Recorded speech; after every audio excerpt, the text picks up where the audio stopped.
Jai Shri Hari. Welcome. Welcome to today's session. My name is Vikram Shastri. I am representing Vedic Sadhana Foundation, and on behalf of everyone in the team, welcome. Welcome to a wonderful session that we will be starting with Mansi ji in just a couple of minutes, and she will be walking us through how more information about Chaitra Navratri, which is upcoming, and everything to know about how to perform the worship of the Mahavidyas during this auspicious time. Now, before I share my screen and we start off with today's session, can I get a thumbs up to see whether you're able to see me and hear me clearly, please? Can I get a Y or yes in the chat so that I also get to see that I'm able to read your chats, which will be important in the Q&A part of the session where your queries will be answered by Mansiji. So in that context, can I see whether you are able to see me and hear me clearly? Okay, wonderful.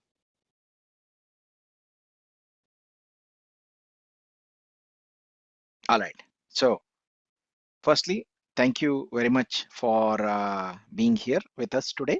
And it's a Sunday evening, most part, at least in India and some parts of the world. It could be morning, afternoon, maybe night even. By the way, where I am is Sri Badrika Ashram, and there is a bit of a electricity fluctuation that is ongoing. So sometimes the light will blink. Please do not think I'm in some, I don't know, place where there is, like a disco light going on. It's just that the electricity comes and goes, and so does the tube light switch on and off. Having said that, so once again, welcome wherever you are. It means a lot that you are here with us today. We know that some of you are joining us for the very first time. Thank you. We appreciate your trust and you joining us today. Those of you who have always supported us and joined us every session, more or less, thank you once again for giving us your trust and joining us here today.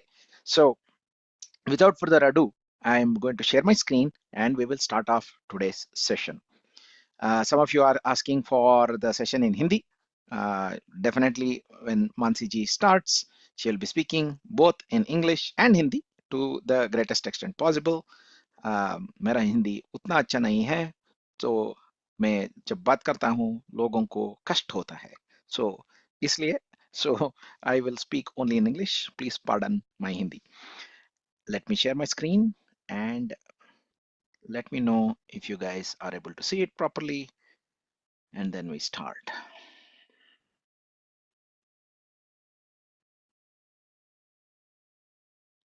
Just give me a second, people. So, yep, there you go. You should see it come up on your screen in a second. Let me see how it is visible for you. Yep, it should be fine. Great. So, welcome to Chaitra Navratri special. We have been celebrating Navratris for the last 1 year.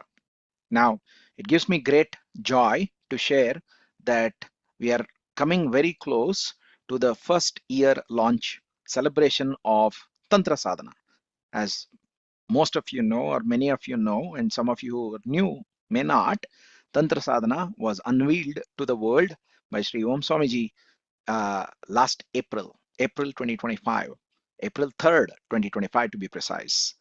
And we're coming up very close to that date, and it gives me great joy to say that many of you who are watching this today have been using the app every single day, and many times at that, right? So it's going to clock 365 days very, very soon, and I know there are hundreds of people who have spent time using the app every single day, and your streak is already, close to an year. So it's a great joy to say that, we have such sadhaks using the app and performing the rituals of Ma in the app. Those of you who are new, please do give the app a look And after today's session, and especially this Navratri, we are opening up new features, and hopefully you will thoroughly enjoy using the features and be able to bask in the grace of Ma. And without further ado, let's get started. Let me go full screen. There you go. All right. What is that going to be the agenda for today? Very quickly, let us talk about uh, an introduction to VSF, Vedic Sadhana Foundation, Sri Om Swamiji, and the Tantra Sadhana app. I will only take 2 hours of your time. I'm just kidding. I'll only take 2 minutes of your time. Your time is most valued, and we want to ensure that we give you full value for the time you're going to spend today. So after that, we'll quickly go through who are the Dash Mahavidyas. Most of us know it, but we will quickly go through the same, and then importantly talk about which are the 4 Navratris and the significance especially of Chaitra Navratri. All the 4 are important. Why? And what is the significance of Chaitra Navratri in that context?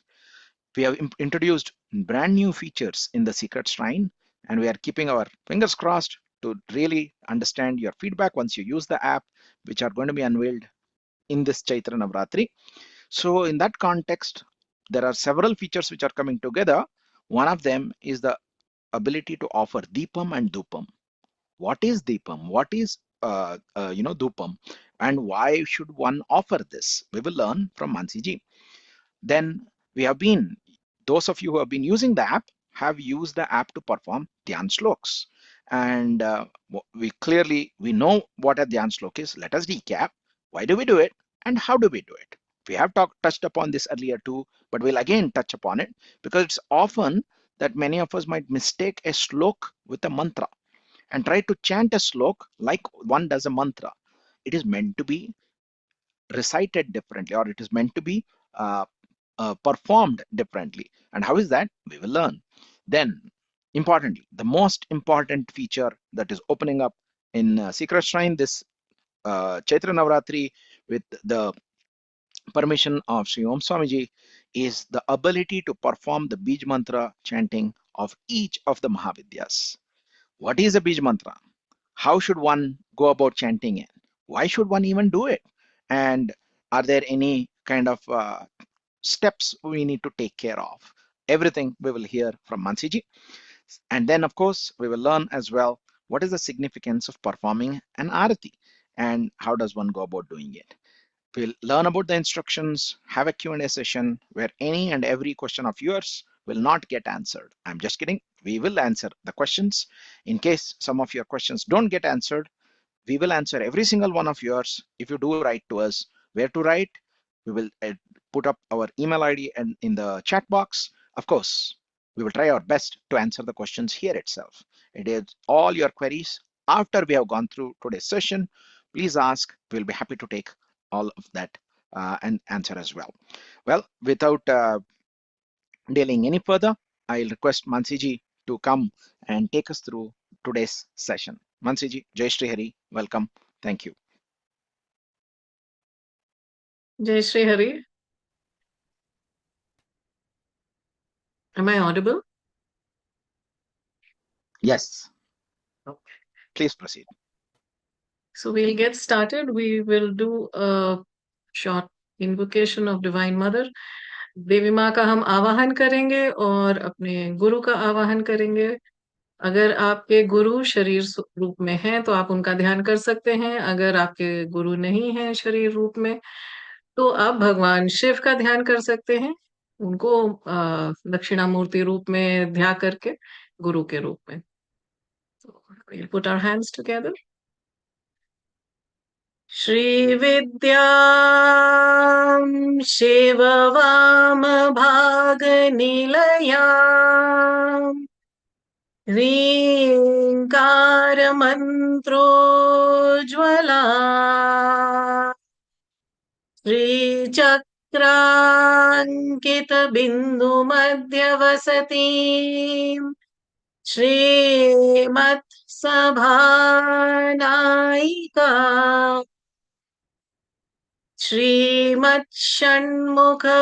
न राजजननी श्रीमज्जगन्मोहिनीं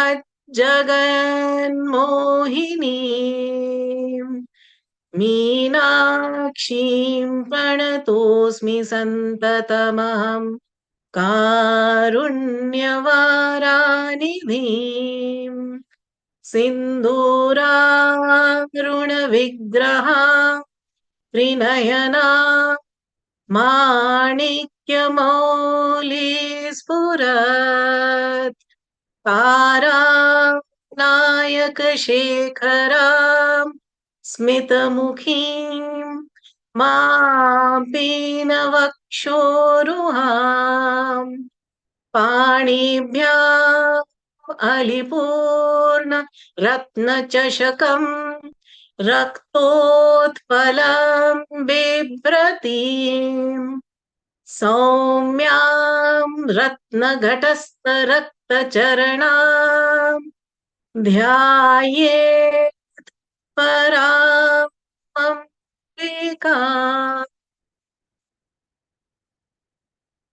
गुरुर्ब्रह्मा गुरुर्विष्णु गुरुर्देवो महेश्वरा गुरुर्साक्षात् परब्रह्म तस्मै श्री गुरवे नमः।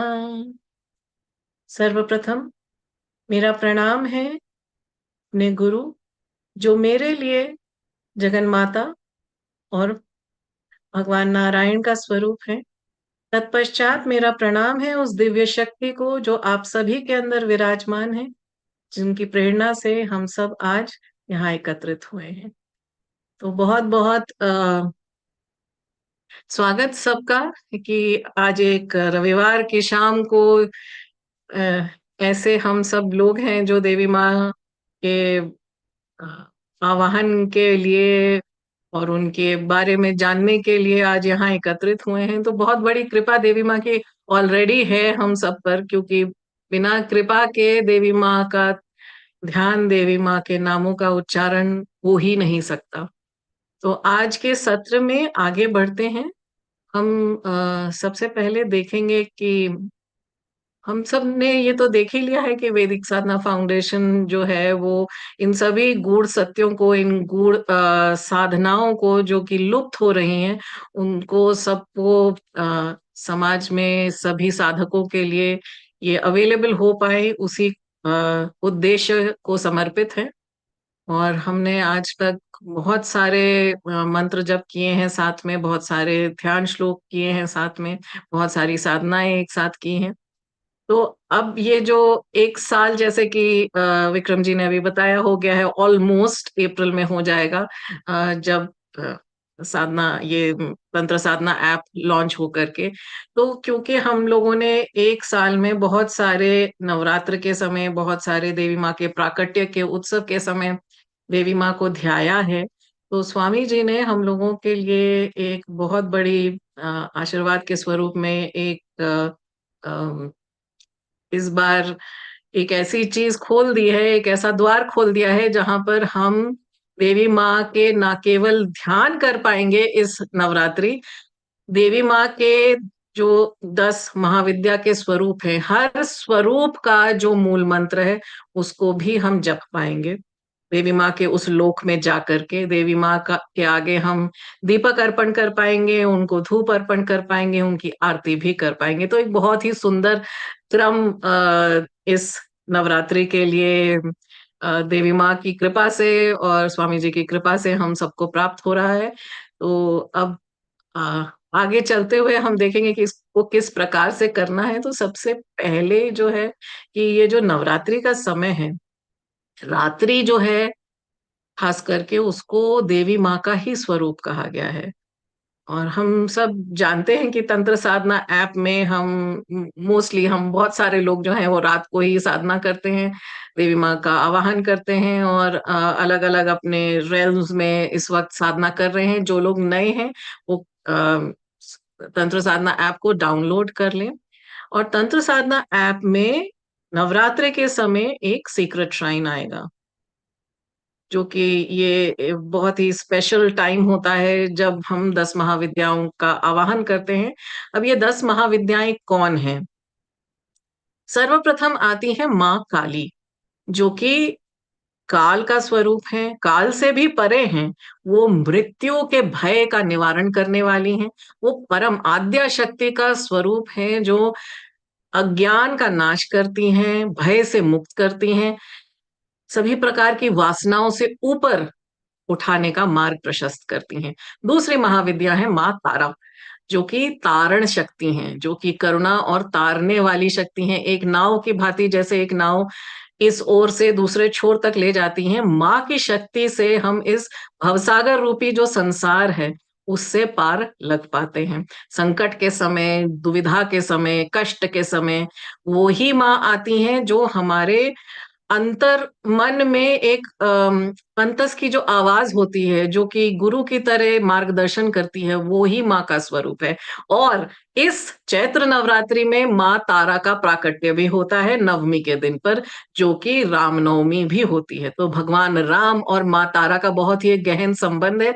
आपने अगर देखे होंगे तो कुछ वीडियोस हैं यूट्यूब पे, तंत्र साधना के जो चैनल पे, जहाँ पे माँ तारा और भगवान राम का जो संबंध है वो कितना गहन है वो दर्शाया गया है, उसको आप देख सकते हैं। जो तीसरी महाविद्या है वो है माँ त्रिपुर सुंदरी, जिनको कि षोडशी भी कहते हैं। ये दिव्य सौंदर्य और चेतना की देवी हैं, जो कि जीवन में एक एक बैलेंस लेके आती हैं, एक सामंजस्य लेके आती हैं सभी प्रकार की ऊर्जाओं का। और ये श्री विद्या की परंपरा की अधिष्ठात्री हैं।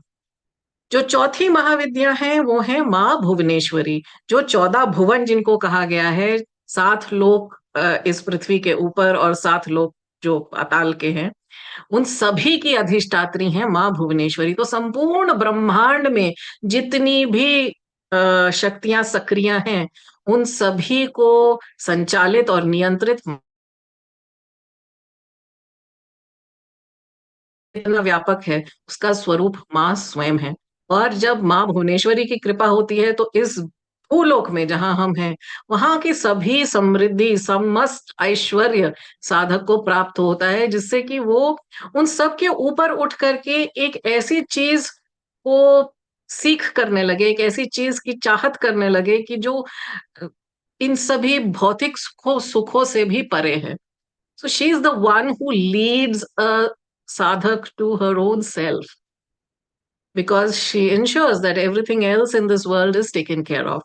जो पांचवी महाविद्या है वो है माँ भैरवी। ये तप की शक्ति है। ये जीवन में एक अनुशासन लेकर के आती हैं। जो भी हमारे जीवन में जैसे आलस्य, स्लॉथ, इनके कारण जो एक एक रुकावट पैदा होती है हमारे आध्यात्मिक यात्रा में, उस सब को माँ अपने तपाग्नि से, अब जब उनका आवाहन होता है तो उस सब को दूर करती हैं। तो ये जो महाविद्याएं हैं, ये विद्याएं हैं। ये माँ के विद्या का अलग अलग स्वरूप है। विद्या का एक शब्द तो हम समझते हैं अर्थ की, विद्या यानी कि ज्ञान, पर केवल ज्ञान नहीं, माँ के जो मंत्र हैं उनको भी विद्या कहते हैं तंत्र में।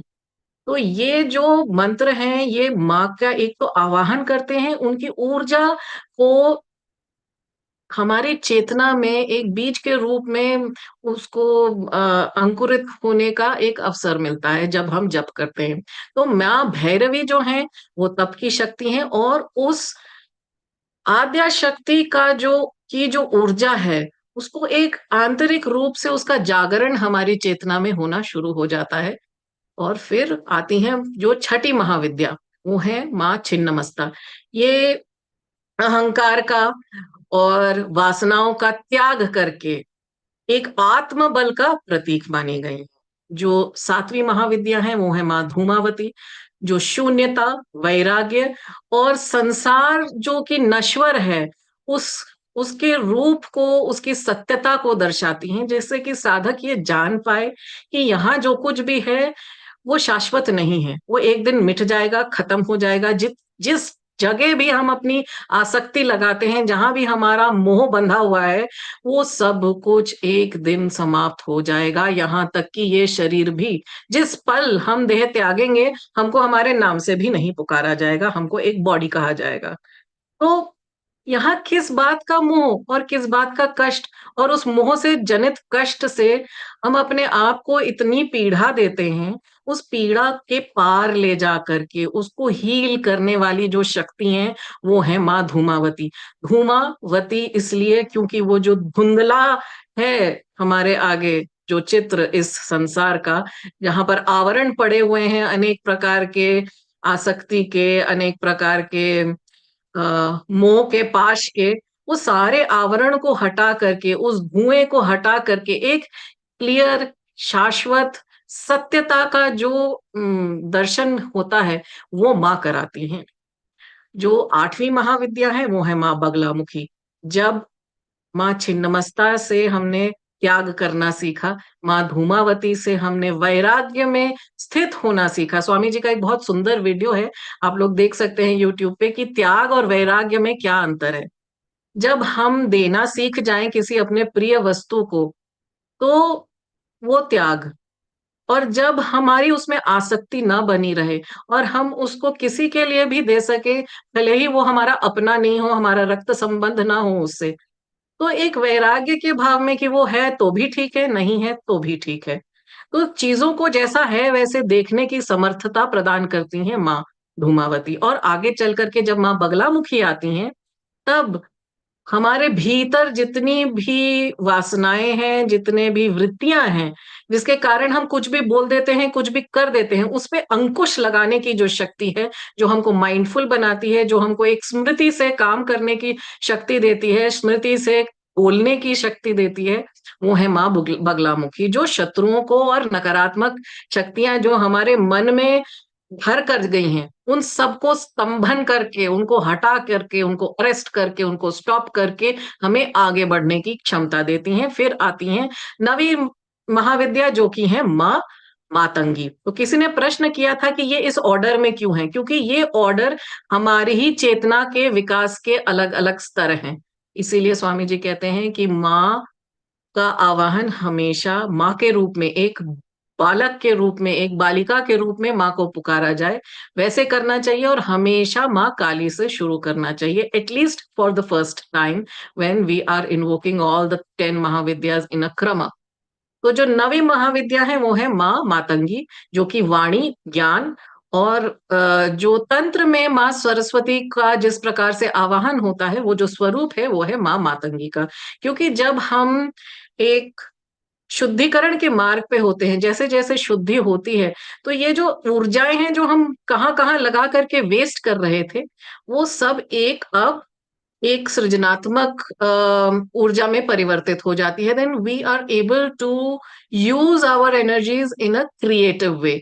तो क्रिएटिव वे मतलब क्या? तो आपको वाणी और ज्ञान, यानी कि आप जितनी कलाएं हैं, वो सब में वृद्धि होना शुरू हो जाती है। और एक प्रकार का एक ऐसा ज्ञान उत्पन्न होता है जहां कि हम भेद करना छोड़ देते हैं, द्वैत के भाव से ऊपर उठना सीख जाते हैं कि ये अच्छा है, ये गलत है, ये साफ है, ये गंदा है, ये हमारा है, ये बाहर का है।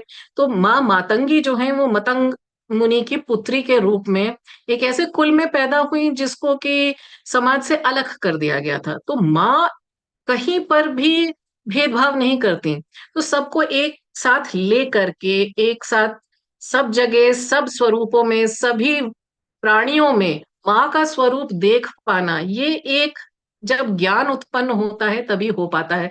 हम intellectually we may get it all, but to apply it in our lives only happens when we have contemplated on these forms, when we have done our own inner introspection। जब हम एक आत्म निरीक्षण करते हुए एक शुद्धिकरण के मार्ग पर ऐसे बढ़ते हैं, तभी साधना होती है। क्योंकि साधना केवल मंत्र जप करना नहीं है, साधना केवल धूप बत्ती अगरबत्ती लगाना नहीं है, साधना वो है जब हमारा अंतःकरण शुद्ध हो।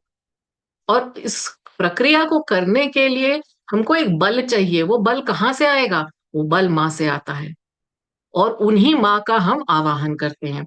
तो जो 10वीं महाविद्या है वो है माँ कमलात्मिका, जो कि तंत्र में माँ लक्ष्मी को माँ कमलात्मिका के रूप में पूजा जाता है। वो समृद्धि, सौभाग्य, ऐश्वर्य लेकर के आती हैं, जो भीतर से और बाहर से दोनों रूप से हमको समृद्ध करती हैं, हमको कंप्लीट करती हैं। That inner feeling of fulfilment जो आता है कि अब कुछ खाली नहीं है, अब कुछ बाकी नहीं है, that feeling of lack goes away.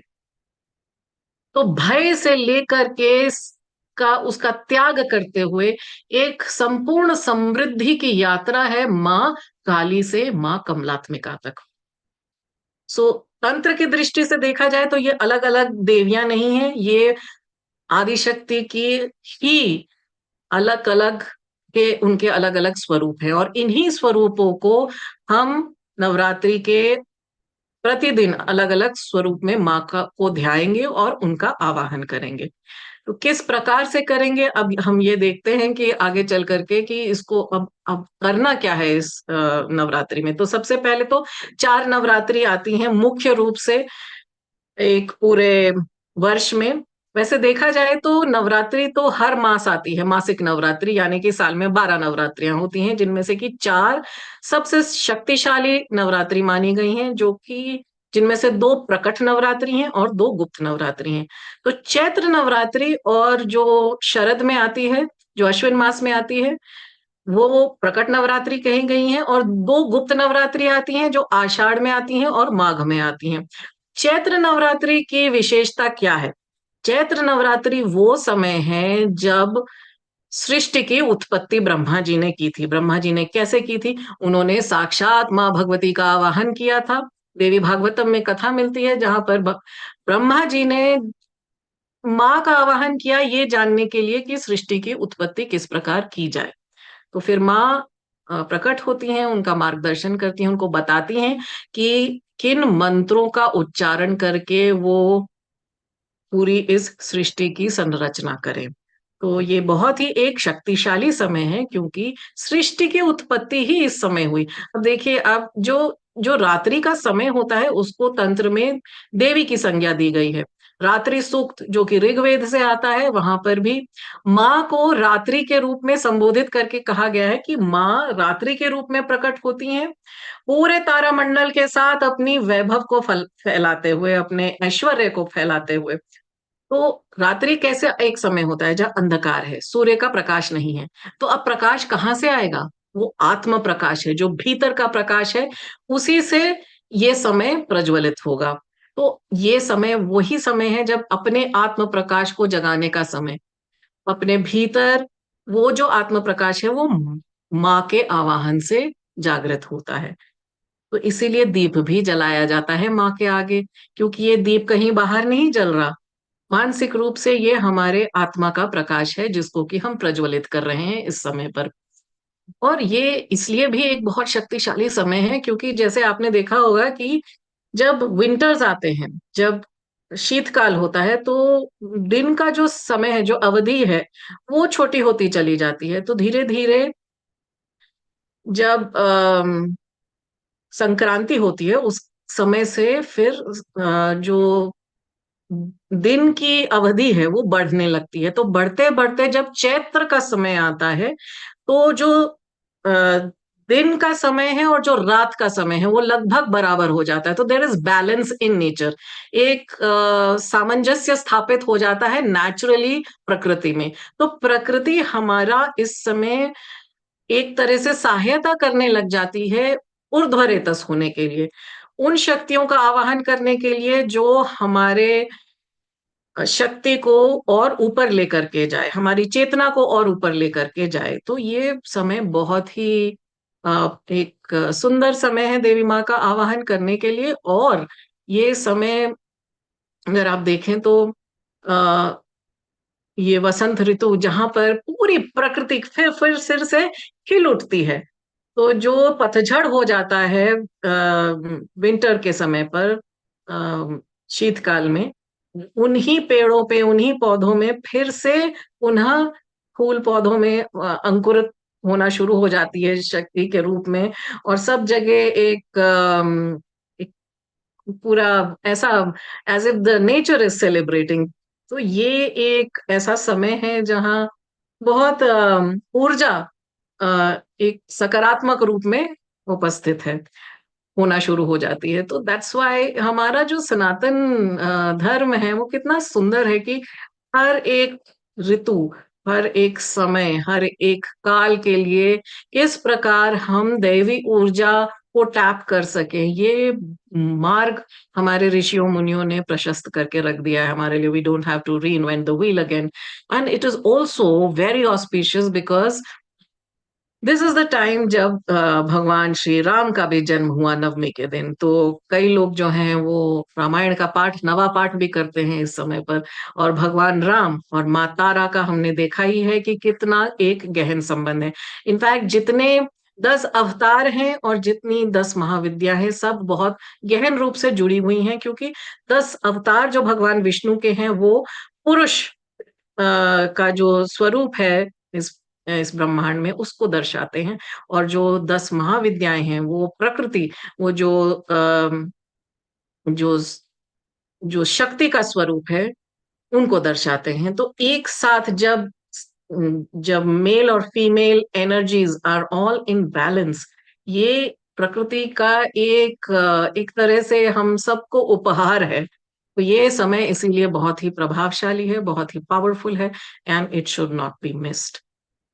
Now let us see how are we going to do these invocations. तो 10 महाविद्या वर्शिप किस प्रकार से करनी है इस चैत्र नवरात्र में, इसको थोड़ा सा जान लेते हैं।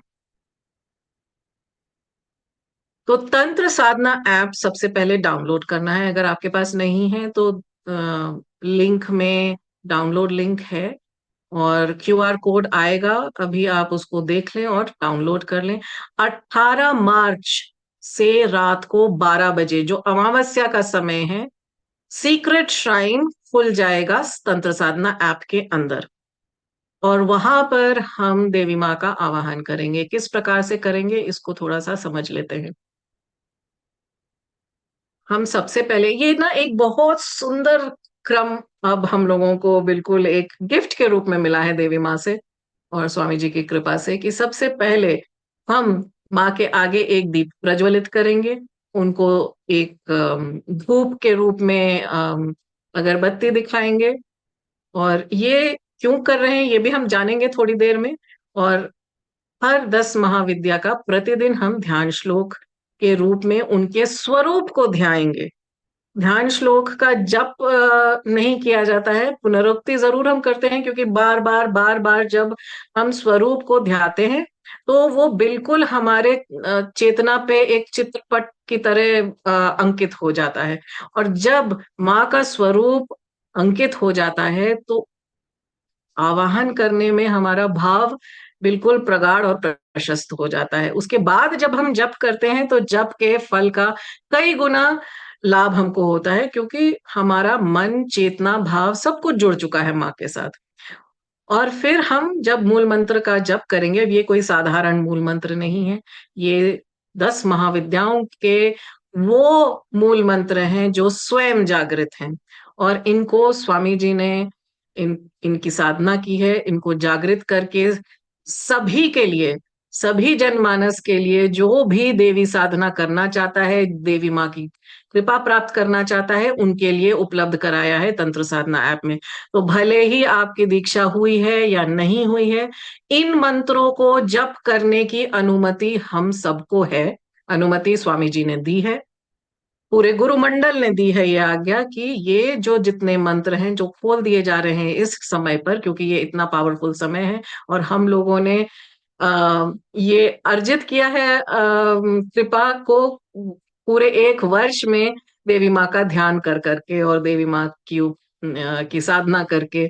जो कोई भी लोग देवी माँ की साधना अलग अलग लोकों में कर रहे हैं तंत्र साधना ऐप के अंदर, तो उन सबको देवी माँ का एक ये परम परम आशीर्वाद और कृपा के रूप में ये मिला है अवसर कि हम उन महाविद्याओं का जप भी कर पाएंगे जो शायद वो लोग अभी हमारे लिए खुले नहीं हैं अब तक। तो this is something that I am very excited about.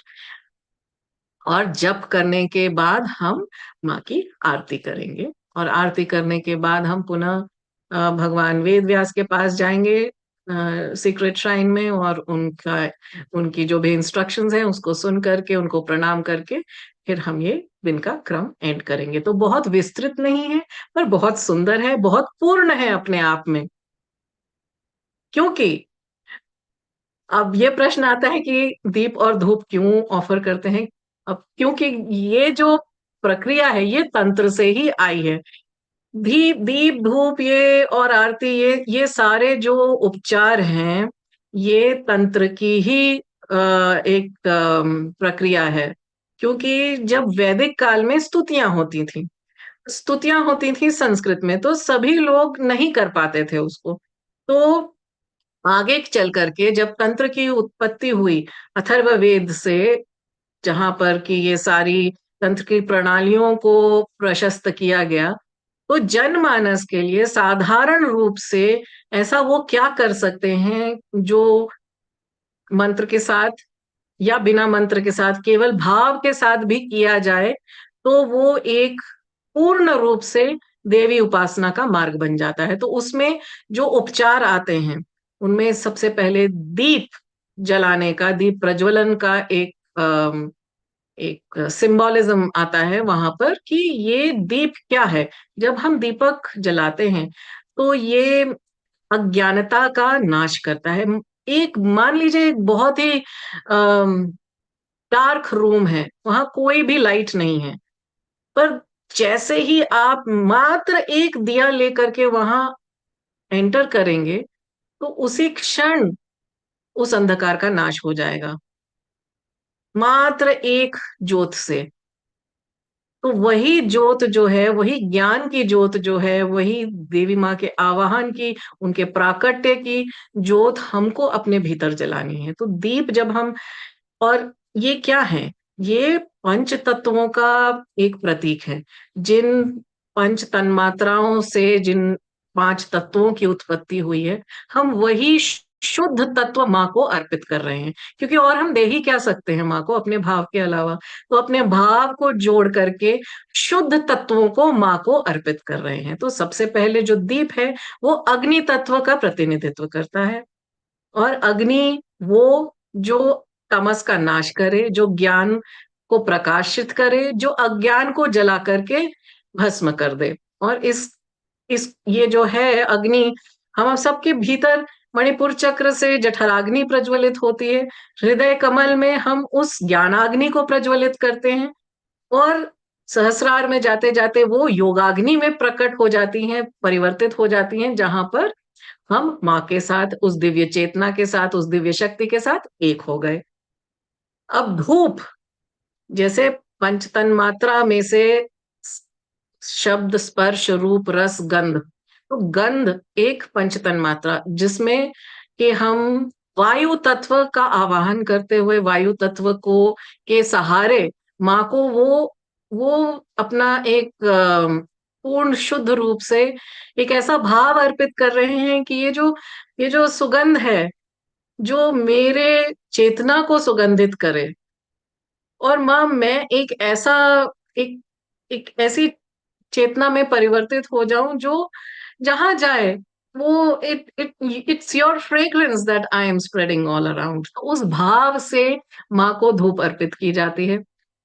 और ये जो है ना कि केवल एक प्रतीकात्मक रूप है, बल्कि जब जब सुगंध फैलती है तो वो सब जगह एक सकारात्मक वातावरण को अ, एक प्रवाह होने लगता है। अब माँ को तो जब हम घर में धूप अगरबत्ती जलाते हैं, केमिकल ही दे रहे हैं ना।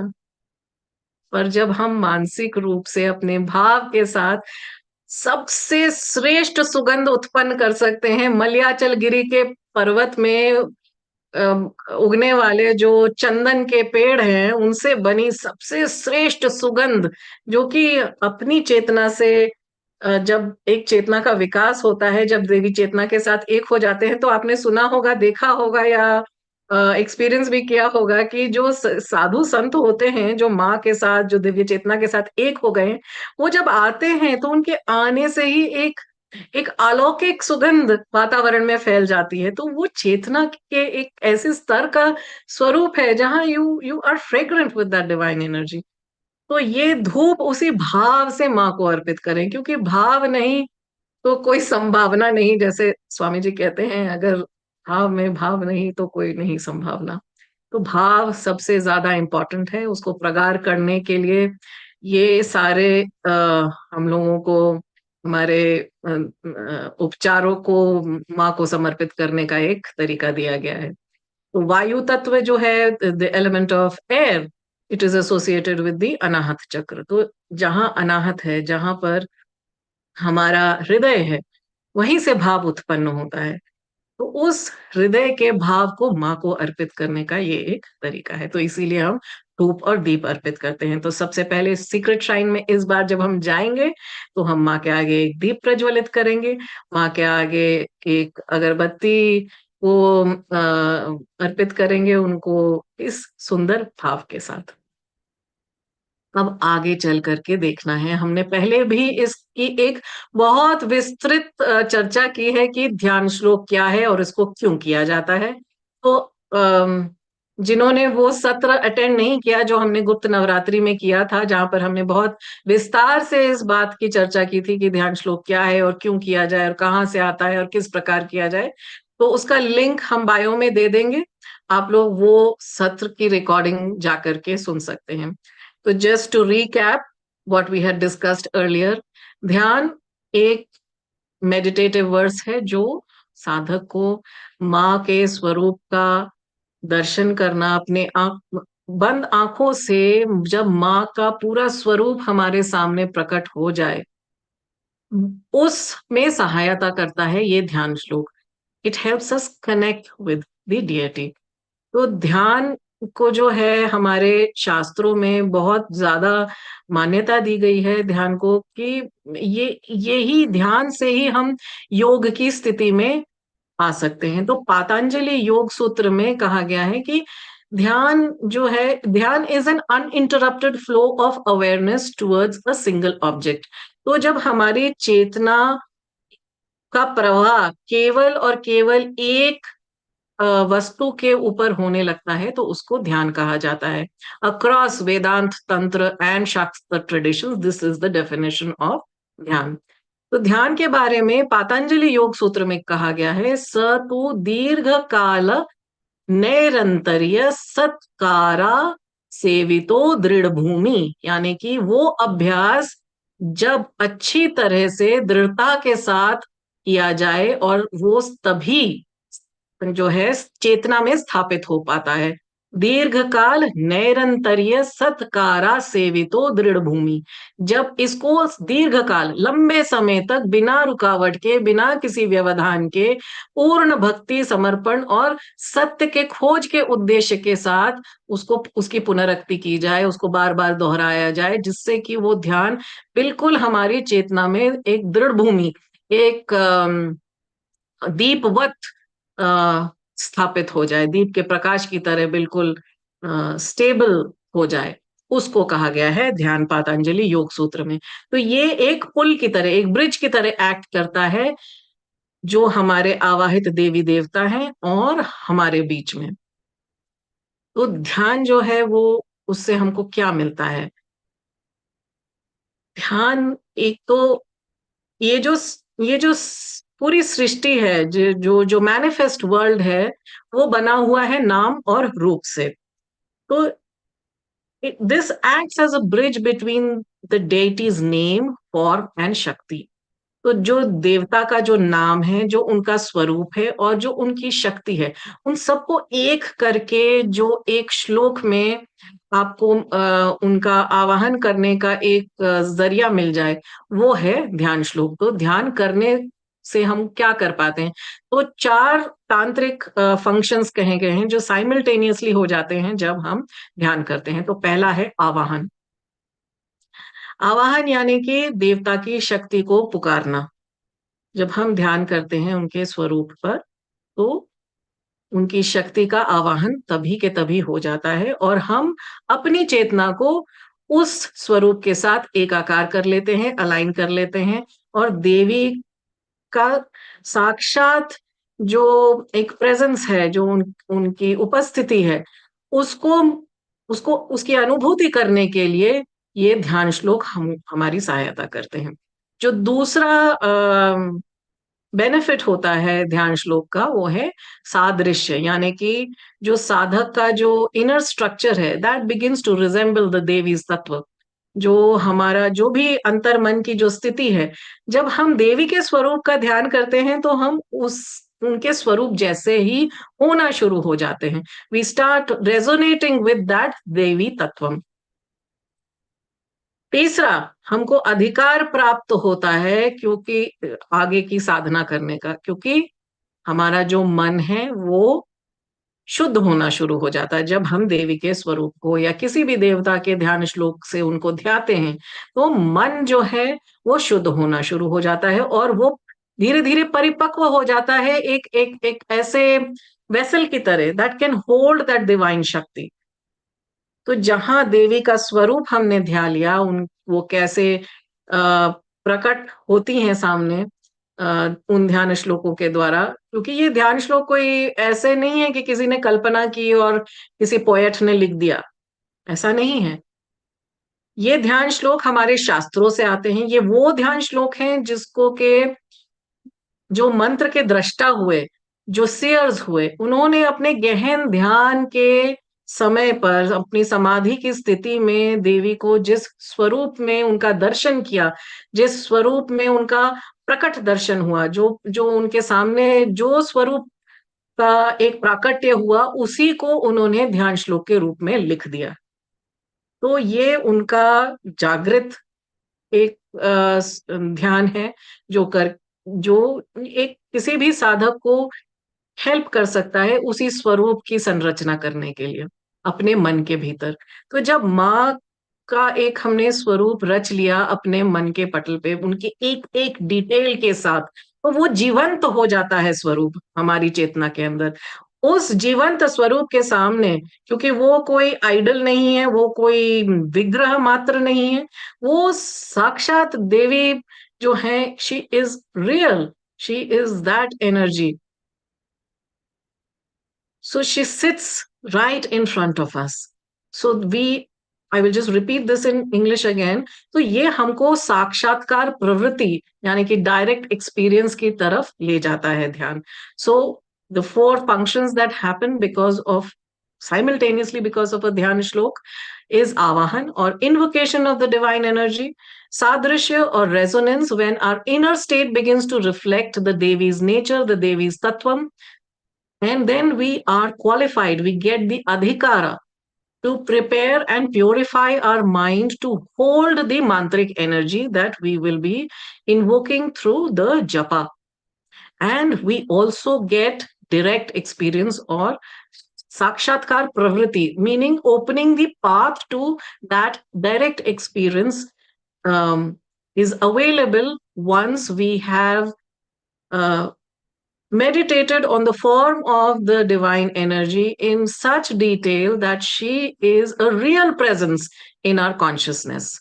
But she is not a mere idol, she is not a mere vigraham, she is very, very real. She is that divine energy which is sitting right in front of us. तो कथा तो बहुत सारी आती हैं, there are many stories जहां पर unless this meditative form of the divine has crystallized into absolute clarity of the form of the divine, we don't move towards the japa. जब तक कि ये जो माँ का स्वरूप है बिल्कुल एक एक डिटेल के साथ हमारे मन में, हमारी चेतना में बिल्कुल एक ऐसा एक स्वरूप धारण कर ले जो हमारे लिए बहुत ही जीवंत है, पूरे डिटेल के साथ, तो माँ की उपस्थिति वहीं हो गई हमारे भीतर। माँ की उपस्थिति हमारे भीतर, दीप प्रज्वलित हमारे भीतर, माँ का प्राकट्य, उनकी ऊर्जा का आवाहन भी हमारे भीतर ही होता है साधना के माध्यम से. So now after we have done the dhyana shloka, how to chant this dhyana shloka. When we go inside the secret shrine, we will be able to understand the meanings of the dhyana shloka. तो वेद व्यास वहां पर हमारे मार्गदर्शक के रूप में विराजमान होते हैं सीक्रेट श्राइन के अंदर। वो हमको इस जो भी ध्यान श्लोक है देवी का उस दिन का, उसका मीनिंग वहां पर हिंदी और इंग्लिश दोनों में अवेलेबल है। उसको आराम से 1-2-3 मिनट स्पेंड करके रीड इट, उसको पढ़ें। एक एक अक्षर क्या कह रहा है, माँ के किस स्वरूप को दर्शा रहा है, किस स्वरूप का वर्णन कर रहा है, what is being described, how her very form is being formed is described in her dhyan shloka. So read it, spend some time, let it sink in. आराम से एक एक क्लॉज को पढ़ते हुए, एक एक अक्षर को, एक एक शब्द को पढ़ते हुए कि देवी माँ का प्राकट्य उस ध्यान श्लोक में किस प्रकार हो रहा है, उसको अपने अंदर रिक्रिएट करना है। सबसे पहले वहीं पर वेद व्यास के पास बैठ करके, ठीक है माँ का ये स्वरूप है, उन्होंने ऐसी माला धारण की है, ऐसी मुद्रा प्रदर्शित कर रही हैं, ऐसी साड़ी पहनी है, ऐसी उनकी आंखें हैं, ऐसा उनका तेज है, ऐसी वो आभा बिखेर रही हैं। तो जो कुछ भी उसमें लिखा हुआ है उसको शांति से थोड़ा बैठ करके पढ़ें, लेट इट सिंक इन। उसके बाद देवी का पूरा स्वरूप अपने मन में विजुअलाइज करके हम आगे बढ़ेंगे श्राइन की तरफ। श्राइन में भीतर जाने से पहले हम अपनी पादुकाएं उतार देते हैं। बिल्कुल, ये एक इतना सुंदर लोक एक रचित किया गया है आपके अंदर कि माँ है, मैं हूं, और माँ का मेरा मंदिर है, और इसमें मैं जा रहा हूं, यहाँ कोई और नहीं है, ना कोई परेशानी इस द्वार के अंदर जाएगी, ना कोई दूसरा व्यक्ति इसके अंदर जाएगा मुझे डिस्टर्ब करने के लिए। केवल मैं है, मैं हूं और मेरी माँ है, अब और मेरे गुरु की शक्ति वहां पर विराजमान है। और मैं अंदर जा रहा हूं उस मंदिर में। पहले मैंने घंटी बजाई, अब घंटी जैसे कि दीप दीप दीप धूप और जो पंच तन्मात्रा हैं उनमें शब्द भी आता है, तो शब्द को अर्पित करने के लिए घंटी बजाई जाती है कि भले ही हमारा जो मुख है वो झूठा हो सकता है, लेकिन कंटिन्यूअसली जब हम शब्द करते हैं तो एक आवाहन भी होता है, और दूसरा जितने भी कीटाणु होते थे, जितने भी छोटे छोटे कीट पतंग होते थे, वो सब शब्द से वहां से चले जाते थे, क्योंकि दीप जल रहा है, कीट पतंग आ सकते हैं। तो किसी को अनायास किसी की कोई हार्म नहीं हो, कोई जल के मर नहीं जाए कोई छोटा सा कीट पतंग, तो उनको वहां से हटा देने के लिए भी एक घंट नाद किया जाता था। अब नाद अपने आप में शब्द है, शब्द सबसे पहले अर्पित किया जा रहा है माँ को घंट के स्वरूप में, और फिर हम अंदर प्रवेश करते हैं। अंदर प्रवेश करके आपको सीक्रेट श्राइन में चित्र दिखाई देंगे माँ के विग्रह के आजू बाजू। तो you will see an image on either sides of Divine Mother inside the secret shrine. Now, whatever we have read in the Dhyana Shloka, try and relate it to those images that are there, that has been given, so that we are able to visualize the form very clearly in our minds. तो उनको देख करके, उनको relate करके उस ध्यान श्लोक के साथ हम सबसे पहले माँ के आगे एक इस बार दीप प्रज्वलित करेंगे, माँ के आगे धूप अर्पित करेंगे, और उसके बाद हम बैठ जाएंगे अपना ध्यान श्लोक करने के, जप करने के लिए। अब इसको जपना, जपने मंत्र की तरह नहीं जपना है, इसको ऐसे जपना है कि जो शब्द हैं वो तो स्वामी जी के जागृत वाणी में हमको सुनाई दे रहे हैं जब हम ध्यान श्लोक का अ, मनन कर रहे हैं, लेकिन हमको माँ के स्वरूप का दर्शन करना है अपने भीतर जब ध्यान श्लोक हो रहा है। तो 27 बार ध्यान श्लोक को जब हम कर लेते हैं बार बार बार बार, तो माँ की जो छवि है वो पूर्ण रूप से अंकित हो जाती है चेतना के अंदर। ये प्रयास करना है। आप संस्कृत बोल पाए नहीं बोल पाए ये चिंता नहीं करनी है कि मैं दोहरा पा रहा हूँ वो ध्यान श्लोक की, नहीं। कर पा रहे हैं बहुत अच्छी बात है, साथ में कर पा रहे हैं और भी अच्छी बात है, पढ़ पा रहे हैं वेरी नाइस। पर ये सब कुछ न भी कर पाए, पहले हमने पढ़ा ना वेद व्यास के पास कि इसका मतलब क्या है, इसका अर्थ क्या है, उस अर्थ के सहारे बिल्कुल माँ का चित्रण अपनी चेतना में करना है। ये सबसे ज्यादा अनिवार्य है, भले आपको संस्कृत आती हो ना आती हो। वो जो मंत्र है, जो ध्यान श्लोक का जो मंत्र है, उससे चेतना में वो स्वरूप अपने आप विकसित होने लगता है। तो धीरे धीरे 27 बार जब हमने ध्यान श्लोक को अपने अंदर ध्या लिया, When we have meditated upon that form 27 times, then now the real magic happens. We will be teleported to the divine realm of the Mahavidya we are invoking that particular day. And there we will get to chant her Mool Mantra, which has Bij Mantras in it. Now, what is a Bij Mantra? Bij comes from the word which means seed. Seed is something which has the probability or the ability to grow, sprout and turn into a tree. तो बीज वो है जिसमें कि वो संभावना है कि एक वृक्ष में एक दिन परिवर्तित हो जाए अगर उसको सही वातावरण मिले तो उस बीज में अंकुरित होने की क्षमता है। अब इसी जो मंत्र होते हैं उनका जो सार है, जो उनका एसेंस है, द एसेंस ऑफ द मंत्र लाइज इन इट्स सीड। अब ये जो बीज मंत्र हैं ये केवल और केवल तंत्र की उपासना में ही आते हैं।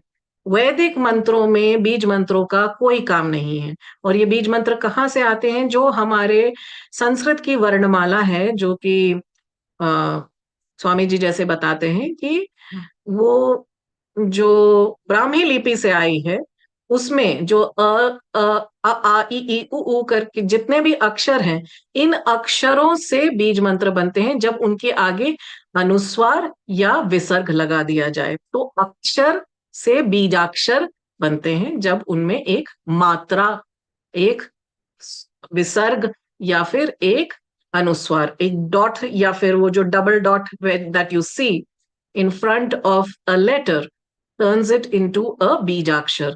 Now, this Bijakshar has the potency of the entire energy of the mantra, and it has the ability to sprout into a little sapling and then grow into a huge tree in the consciousness of a sadhak. What do I mean by this? अगर किसी मंत्र में बीज नहीं है तो आप उसको जपेंगे, वो आपको फल देगा एक बार। उसमें वो क्षमता नहीं है कि it turns into a fruit laden tree. उसमें वो क्षमता नहीं है कि वो एक ऐसे वृक्ष के रूप में परिवर्तित हो जाए, ग्रो हो जाए, जिसमें कि फल लटके हैं, जिसमें और फल निकल सके। तो तंत्र जहां से एक्सपेंशन होता है, एक्सपेंशन कैसे होगा? जब एक बीज से एक पेड़ से और फल, और उन फलों से और सारे बीज उत्पन्न हो सके। तो वो क्षमता, वो एबिलिटी होती है इन बीज मंत्रों में। That is why they are considered very very powerful. So they are the concentrated sonic energy of the deity encased in that little seed. अब इस सीड का, इस बीज का प्रत्यारोपण कहाँ होता है? साधक की चेतना में। कैसे होता है प्रत्यारोपण? जप के द्वारा। उसको कैसे पोषित किया जाता है कि वो बड़ा होता जाए? जप के द्वारा। कैसा जप? वो जप जिसमें के हमारा भाव हो, हमारी एकाग्रता हो और हमारा समर्पण हो।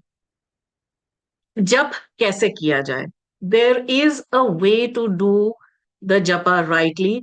We don't have to visualize the form during japa. ध्यान का काम हमने कर लिया जब हमने ध्यान श्लोक को ध्याया। We have done our meditation on the form when we are doing the dhyana mantra. Now the dhyana enables us to form the image of the deity in our mind so that it's a living presence. Now, when we are doing the japa, we don't have to focus our attention on the form anymore.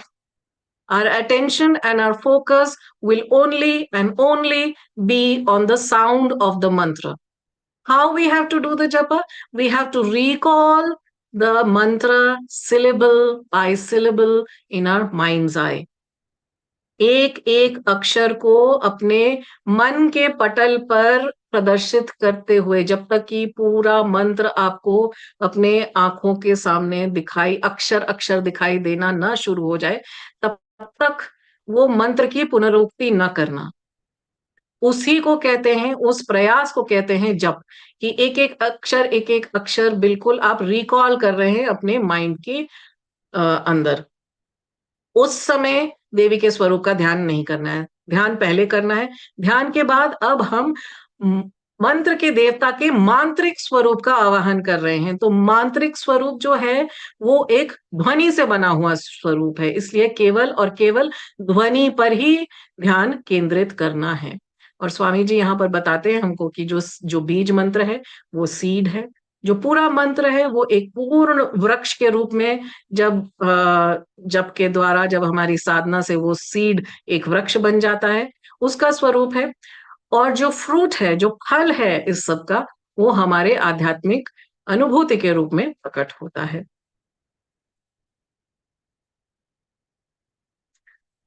I think there is some technical issue, हम थोड़ा सा एक wait कर लेंगे by the time Vikram ji is able to share the screen again.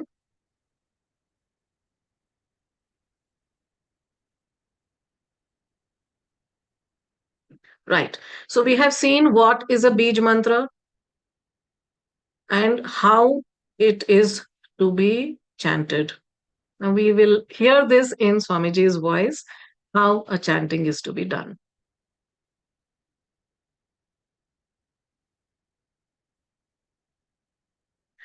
Vikram ji, there is no sound. If you can rewind and replay with the sound.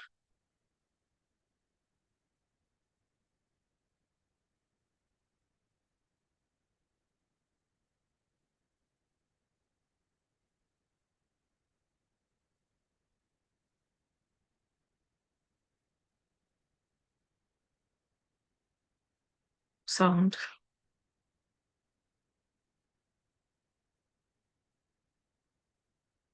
Vikram ji sound नहीं है।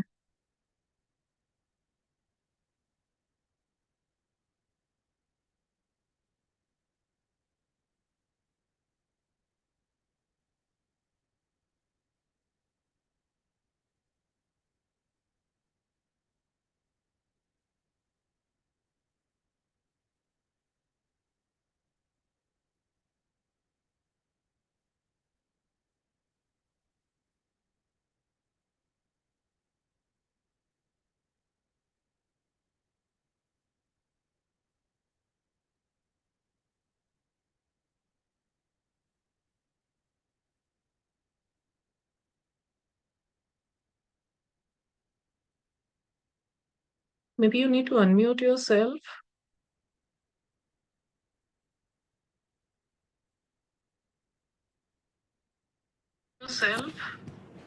Just 1 second, Suji.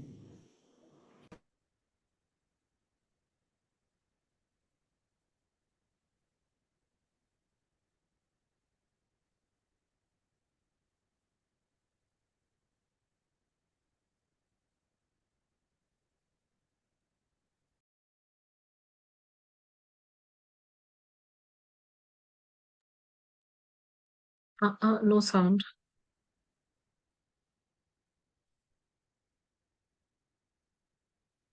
Sorry, everyone. Just No sound. please wait for a minute where we are trying to get the sound back up.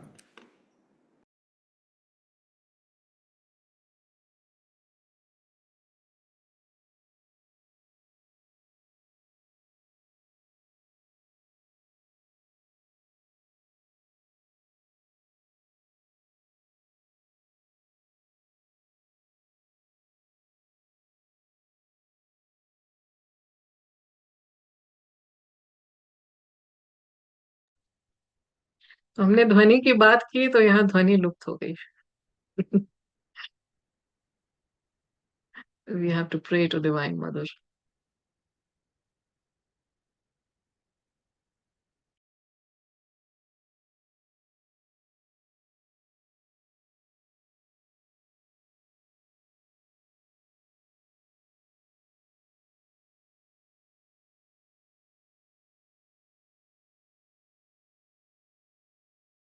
जहां पे देखिए बीजाक्षर आ जाते हैं, आपको एक मूल सी बात मैं बताना चाहता हूं।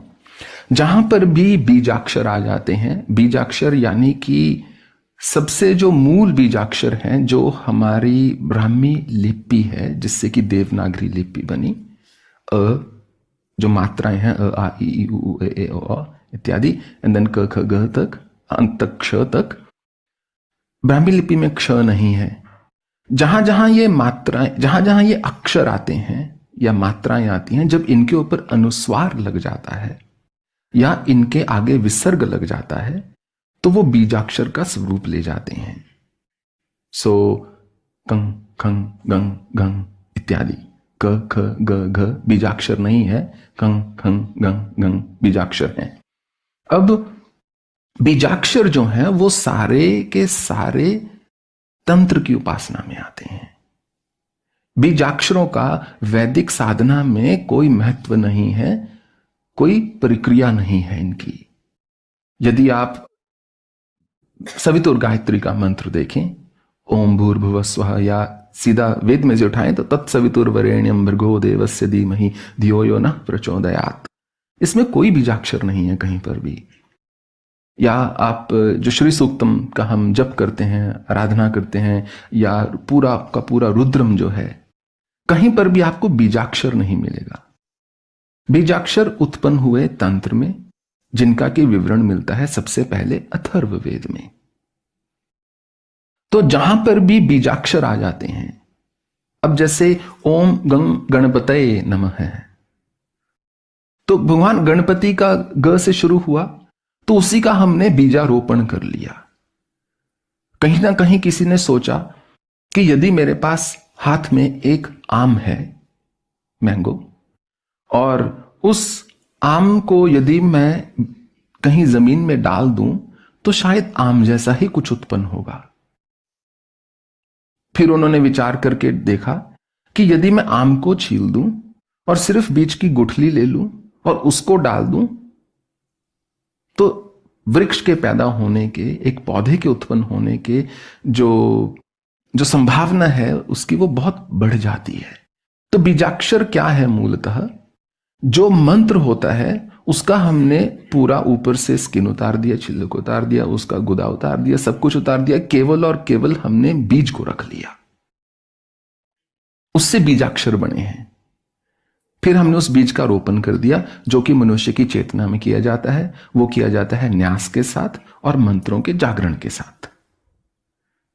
जब जब हम उस मंत्र को जप रहे हैं, हम उस बीज का पोषण कर रहे हैं, ताकि कभी ना कभी ये पौधा बने, फिर वृक्ष बने, फिर फल दे, जिस फल से हमारा भी लाभ हो और समाज का भी कल्याण हो, विश्व का भी लाभ हो।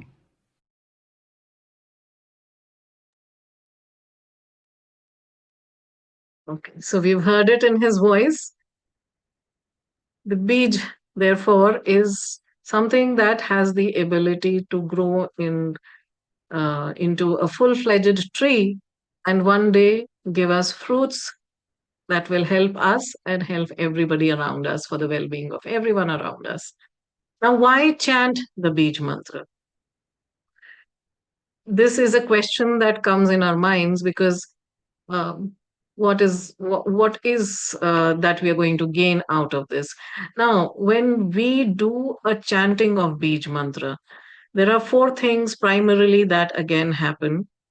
We are able to do the avahan of the devata. We are able to harness the shakti of the devata through the Bij mantras. So we can just go to the next slide. Yeah.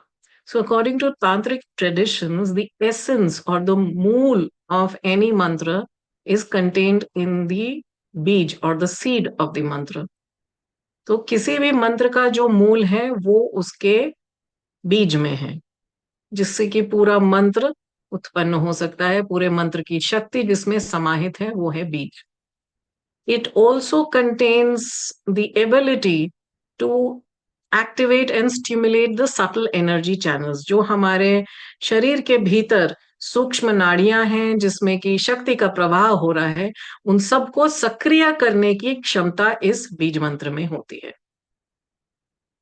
और जो बीज मंत्र है वो देवता का, जैसे कि हमने कहा, इन्वोकेशन, आवाहन करने, उनके प्रेजेंस को इनवाइट करने के लिए यूज होता है। तो they invoke the presence of the deity and the cosmic power that is associated with the deity.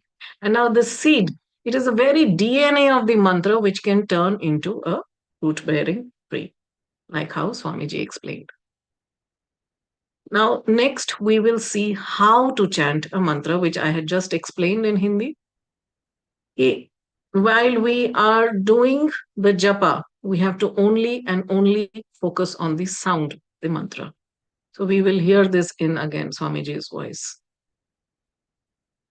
तो यदि हम मंत्र जप कर रहे हैं, मंत्र जप के समय हम देवता पर ध्यान लगा ही नहीं सकते, क्योंकि या तो आप मंत्र पर ध्यान लगा सकते हो या आप देवता पर ध्यान लगा सकते हो। मनुष्य की दो आंखें एक समय पर एक ही चीज देखती हैं। वो लिजर्ड्स होते हैं जो एक आंख से इस तरफ इधर से दो अलग अलग देख सकते हैं, मनुष्य तो एक ही चीज देखता है। हम दिमाग पर एक समय पर एक ही चीज पर हम अपना फोकस कर सकते हैं, तो उस समय तो वही उच्चारण किया जाए। परंतु उस साधना को और उत्तम बनाने के लिए, उस साधना में और रस लेने के लिए, खास करके शुरू में जब आप ध्यान लगाएं तो आप मां के उस स्वरूप पर ध्यान लगा सकते हैं जो आपको प्रिय है। उससे क्या होगा, ऐसा नहीं मैं कह रहा कि उसी स्वरूप का दर्शन होगा। अगर होगा तो वही फिर आपके मन में एक प्रश्न रहेगा, क्या ये भ्रांति थी या सत्य था। पर उससे एक और बहुत सुंदर चीज होगी, वो है कि आप अपने देवता के निकट पहुंचेंगे। आप एक, आपके मन में जो भावना है वो लहरों की भांति, तरंगों की भांति उस गति से चलेगी। और ये बात जिसने एक मंत्र में 5, 7, 10 हजार घंटे लगा दिए हैं, वही आपको वास्तविक अनुभव के साथ बता सकता है। एक ऐसी प्रगाढ़ अनुभूति होती है कि हर समय मंत्र का देवता जो है आपके साथ चल रहा है। वो इतनी विलक्षण बात होती है, इतनी अद्भुत बात होती है, आपको किसी चीज से कोई भय ही नहीं। फिर वो आपने एक अपनी एक रियलिटी जो है, वास्तविकता को बनाकर, संरचना करके, स्वयं इष्ट होकर अपने साथ उसको विद्यमान कर लिया है।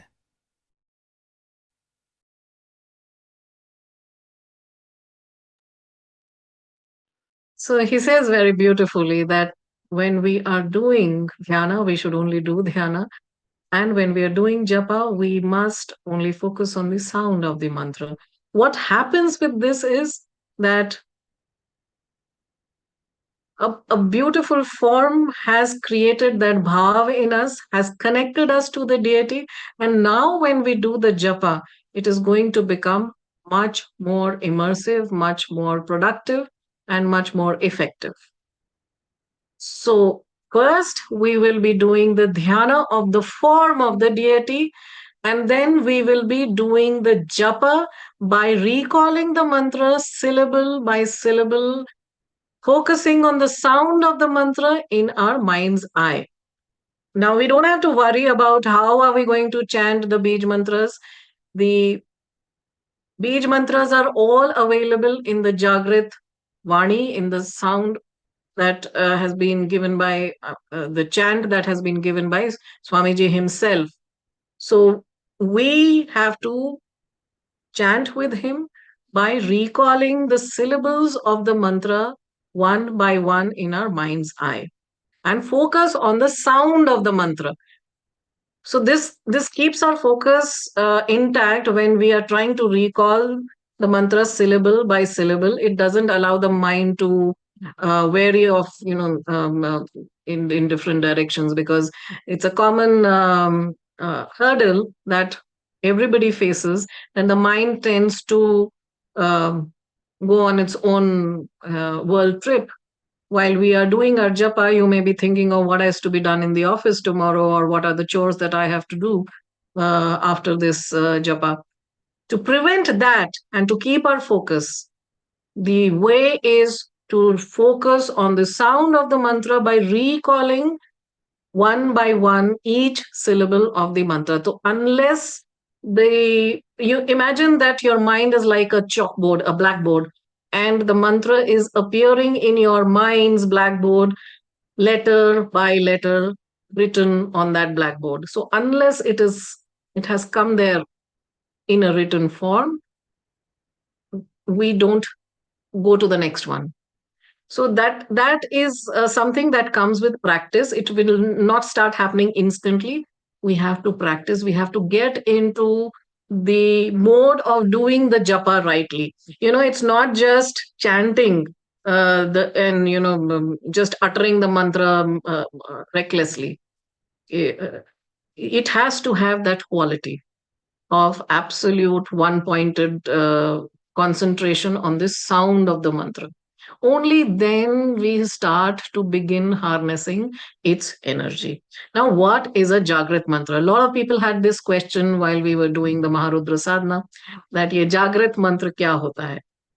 अब हमने देखा कि बीज क्या है. उस बीज को जब एक भूमि में लगाया जाए, उसको सूर्य की किरणें मिले, उसको पर्याप्त पानी मिले, उसको खाद मिले, उसकी देखभाल की जाए, तो धीरे धीरे एक समय के बाद वो अंकुरित हो जाता है. वो एक छोटे से अंकुर के रूप में प्रकट होगा, और फिर उसकी देखभाल और थोड़े दिनों तक की जाए, उसको पानी पोषण देते रहें हम, उसको सनलाइट मिलती रहे, तो वो एक सैपलिंग बन जाता है, एक छोटा सा पौधा बन जाता है. फिर वो छोटा सा पौधा जो है धीरे धीरे एक वृक्ष का रूप ले लेता है, जिसको फिर आगे जाकर के आपको रोज पानी देने की भी आवश्यकता नहीं है. वो अपने आप में स्वयं में पूर्ण है, संपूर्ण है. अब ये जो प्रक्रिया है बीज से सैपलिंग तक, this is the process of growth. ये एक जैसे जैसे बीज पुष्ट हो रहा है, तो उसके अंदर जो ग्रोथ की प्रक्रिया है वो चालू हो गई है, इसलिए वो जागृत हो गई है. वो उसके अंदर वो शक्ति, जिससे कि वो उसमें एक जीवन पनप सके और बढ़ सके. तो ये है जागरण, एक बीज का एक सैपलिंग तक. So when the seed has turned into a sapling, all that effort that has gone into it. In Tantra, in mantra science, there are very specific systematic steps in which we awaken a mantra, which is called मंत्र का जागरण करने का एक systematic तरीका है, जिसमें कि ऊर्जा लगती है, जिसमें कि समय लगता है. जब हमारे सिद्धों और संतों ने किसी मंत्र को इतना जप कर लिया हो, उसकी साधना कर ली हो कि वो जागृत हो गया, मतलब it has turned from N inert seed. इस सीड को अगर हम पानी ना दें, सॉइल में नहीं डालें, धरती में नहीं रोपें, तो वो ग्रो नहीं होगा, वो पड़ा रहेगा वर्षों वर्षों तक एक सीड की तरह, है ना. Now, if somebody gives you a sapling and gives you a seed, which of the two is going to grow faster? Obviously the sapling. तो जागृत मंत्र का होने का मतलब यही है कि किसी सिद्ध ने, संत ने ऑलरेडी उसको अवेकन करके उसके अंदर ग्रोथ की प्रक्रिया चालू कर करके हमको दे दिया है. तो we don't have to spend the time and effort to awaken it. हमारे पास तंत्र साधना ऐप के अंदर स्वामी जी ने जितने भी मंत्र दिए हैं, वो उनके स्वयं के जागृत किए हुए मंत्र हैं. वैसे तो 10 महाविद्या के सारे मंत्र स्वयं जागृत होते हैं, पर स्वामी जी ने इन सब की साधना की है, इन सब को जागृत किया है. और ये जागृत मंत्र आज के युग में मिल पाना एक बहुत ही दुर्लभ चीज है, जो कि हमारे पास एक ऐसी निधि है, एक ऐसा ट्रेजर है, that we have a Jagrit mantra of every Mahavidya with us. All we have to do is water it with our japa, with our bhav, with our surrender every single day. And when we water this seed which is planted in our consciousness, it gets bigger and bigger, it starts growing, and then the Shakti of the Devi starts operating within us. And that is why Swamiji says, then she will be a living presence which we will experience with us every single living moment. She will be with us every time. She is, but she will start operating within us. So जागृत मंत्र वही है कि ये एक किसी सिद्ध की कृपा है कि उन्होंने हमको जागृत मंत्र दे दिया. तो हमको फिर से वो सारा प्रोसेस, उसको सारा वो शक्ति, वो समय और वो निष्ठा से उसको जागरण करने का वो सारा प्रक्रिया नहीं करनी पड़ेगी. वी हैव ऑलरेडी गॉट, एक it's like literally like a mother. She cooks the baby food and she feeds the baby. So the food is already cooked. You just have to chew it and take it in to gain the nutrients. So same is the case here. Now we have a Jagrit mantra. We have all the instructions and the guidance available in the Tantra Sadhana app. All we have to do is be present there with our bhav, with our samarpan, with our surrender. So how beautiful is this? Now let us see how to go about this whole um, uh, process of worship once again. So we will enter, we will read the meaning, we will enter the shrine, the secret shrine, we will read the meaning of the mantra, we will let the mantra's meaning sink in, become one with the dhyana shloka, meditate on the form of the Divine Mother that is being described in the dhyana shloka. We will enter the shrine, we'll ring the bell, we will offer a deepam, we will offer incense, and we will sit to meditate on her form as the mantra is being chanted at least 27 times. Then we will be teleported to the realm of the Divine Mother. In the Tantra Sadhana app, there are 10 realms, each of one of the Dasa Mahavidyas. And there we will get to do the japa of her Mool Mantra, which contains her Bij mantras as well.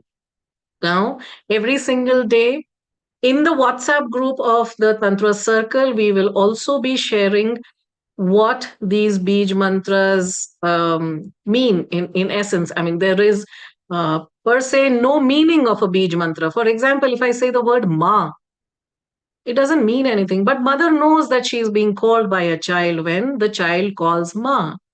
Same is the case of these Bij mantras. They may not have a meaning per se, because they are chanted for the sonic energy, the sonic potency of the Bij mantra. So when we chant those Bij mantra, the energy knows that it is being called. The invocation is being done and the energy starts becoming sakriya. It becomes active. So we don't have to be worried about whether I know the meaning of the Bij mantra or not. Having said that, we will still be sharing what is the kind of energy we are invoking with these Bij mantras in the Tantra Circle WhatsApp group every single day. So please try and join the group so that all these instructions, all these support documents are available to you. Now, at the end, when we have completed our japa, we will come back to the secret shrine in front of Divine Mother. And now the most beautiful thing is what we are going to do, which is called Jap Samarpan. Now, there is a certain punyam, there is a certain phalam, there is a certain fruit of the act of invoking the divine, calling upon them, and then doing their japa. So, whatever is the fruit of the japa today, O Divine Mother, I visualize it as a handful of flowers and I offer it at your feet. If we are invoking a female deity, we usually offer it in the left hand of the Devi. And when we do this mental visualization, it will appear as a glow at the feet of Divine Mother that she has accepted. So we will mentally visualize having offered the Pushpanjali in mother's left hand. And when we do that, a glow will appear at the feet of the Devi as her acceptance of our japa. And why we do this jap samarpan? Because she is a mother and she knows what is best for us. So when we give the phalam of whatever we have earned to her, he multiplies it manifold times and she gives us in the areas which is best for our higher good. We may know or not know what is good for us, but she knows the best. So, जब हमारा जब संपूर्ण हो जाए, complete हो जाए, हम वापस सीक्रेट श्राइन में आएंगे, एक पुष्पांजलि की का एक विजुअलाइज करेंगे अपने सामने, जिसमें हमारा जो भी मंत्र का जो भी फल है वो हाथ भर के पुष्पों के रूप में परिवर्तित हो गया है और उन पुष्पों को हम माँ के लेफ्ट हैंड में अर्पित कर देंगे. जब हम अर्पित करते हैं तो एक ग्लो अपीयर होगा माँ के चरणों के ऊपर, जो कि माँ के आपके जप समर्पण की स्वीकृति के रूप में एक स्वरूप सामने आएगा, जो कि बहुत ही द्रवित कर देने वाला एक दृश्य होता है, जब हमने दे दिया सब कुछ माँ को, और माँ उसको कई गुना बढ़ा करके अपने बच्चे को देती है, क्योंकि माँ है, उसको पता है कि मेरे बच्चे के लिए सबसे ज्यादा अच्छा क्या है। हमको पता हो ना पता हो, हम क्या मांग रहे हैं माँ से, वो हमारे लिए अच्छा है कि नहीं अच्छा है, हमको नहीं पता, पर माँ को पता है। तो उस फल को कई गुना बढ़ा करके माँ उसको ऐसे देती है कि हमारे सर्वोच्च गुड के लिए, जो हमारा सबसे ज्यादा, हमारे लिए जो सर्वोत्तम है, वो उस स्वरूप में हमको वो फल मिले। तो इस जब समर्पण के साथ ये पूरा दिन का जो सुंदर सा माँ का आवाहन है वो समाप्त हो जाएगा। उसके बाद हम माँ की आरती करेंगे। अब हमने देखा था कि वहां पंच तन मात्रा में रूप रस गंध इत्यादि हैं, उसमें स्पर्श भी आता है। तो स्पर्श की तन मात्रा को माँ को समर्पित करने के लिए आरती की जाती है। आरती आता है आर्तिकम शब्द से। षोडशोपचार में हमारे सनातन धर्म में आर्तिकम यानी कि भगवान को दीप दिखाना, उनको उनके अराउंड दीप को, दीपक की रोशनी को घुमाना। अर्थ जो शब्द है उसका अर्थ होता है पीड़ा। जो आरती है वो पीड़ित है किसी न किसी बात से, तो अपनी पीड़ा को एक तरफ रख करके अपनी भक्ति को प्रगाढ़ करते हुए जब वो अपने इष्ट को पुकारता है, तो उस इष्ट को, वो जो माँ है, वो जो स्वरूप है जो भी आपके इष्ट का, उसमें ये क्षमता होती है कि वो उस पीड़ा का निवारण कर दे। तो आर्थ meaning sorrow is something, Aarti therefore is something that takes away the person's suffering. From arth comes the word arati. Arth means sorrow, and that which takes away the sorrow is आरती। तो मन कभी कभी बहुत अशांत होता है, कभी बहुत दुखी होता है, कभी बहुत बोझिल हो गया होता है। तो जैसे ही हम आरती करते हैं, एक आपने अनुभव किया होगा कि मन में एक नवीन स्फूर्ता आती है, एक होप जगती है, एक आशा आती है, जो कि माँ के होने का ही एक प्रमाण है, क्योंकि वो शक्ति है, वो सब कुछ सक्रिय कर सकती है। तो उस दुख का, उस पीड़ा का जो निवारण कर पाए, वो है आरती। और आरती जो है वो एक समय पर इसीलिए करना शुरू किया गया क्योंकि एक समूह के साथ, एक संघ के साथ कुछ ऐसा किया जा सके जिससे कि एक सेलिब्रेशन का माहौल बन पाए, एक ऐसा वातावरण जहाँ की सकारात्मक ऊर्जा उत्पन्न हो पाए। तो इस आरती में जहां मनुष्य कह रहा है कि भगवान आपको तो सब पता है, आपका ही आपको सब कुछ अर्पण है, तो वो भाव की अभिव्यक्ति, एक expression of our devotion to our deity is happening through arati. So that is why we develop that eternal, continuous, perpetual bond with our Bhagwan, with our Ishta, with Devi. तो ये एक संबंध स्थापित हो जाता है भक्त और भगवान के बीच में, इस सिंपल सी एक प्रक्रिया से, जिसको कि हम आरती कहते हैं।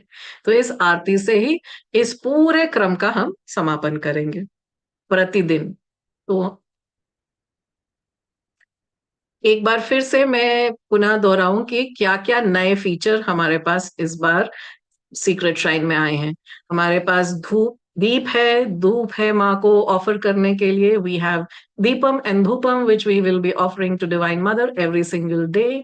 Then we will be doing the dhyana shlokam, meditating upon divine mother's form very deeply, and when we have meditated on her form, we will be teleported to her realm, where we will be sitting in front of her, right in front of that living presence, and doing the japa to call out to her.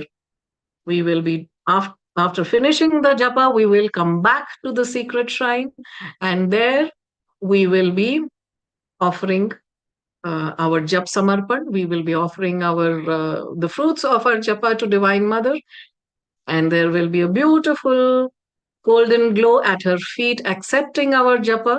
Once she has accepted our japa, we will be offering arati to divine mother with the beautiful sounds of the bells.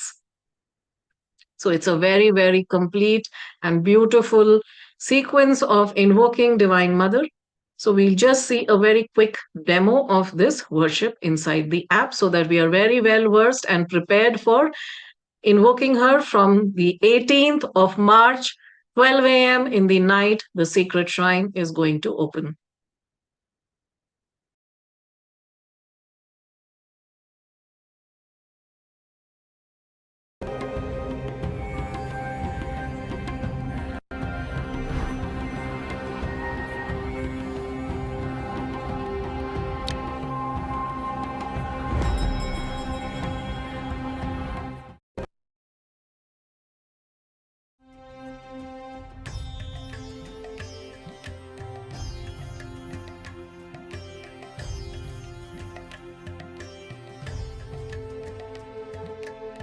So that's where a person is entering the secret shrine as a sadhak.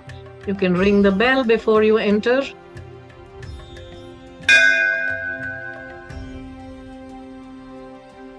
Now you enter the secret shrine. Divine Mother is very beautifully seated there, and all her effulgence is all around in that little shrine.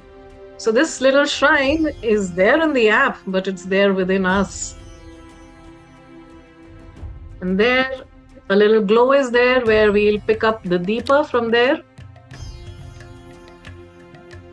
A little scroll will come out where Vedvyasa is explaining why we offer this deepam, why we offer the incense. You can read it, and the wisdom from Vedvyasa will be imparted. And then we will be lighting up the deepam and offering it to Divine Mother.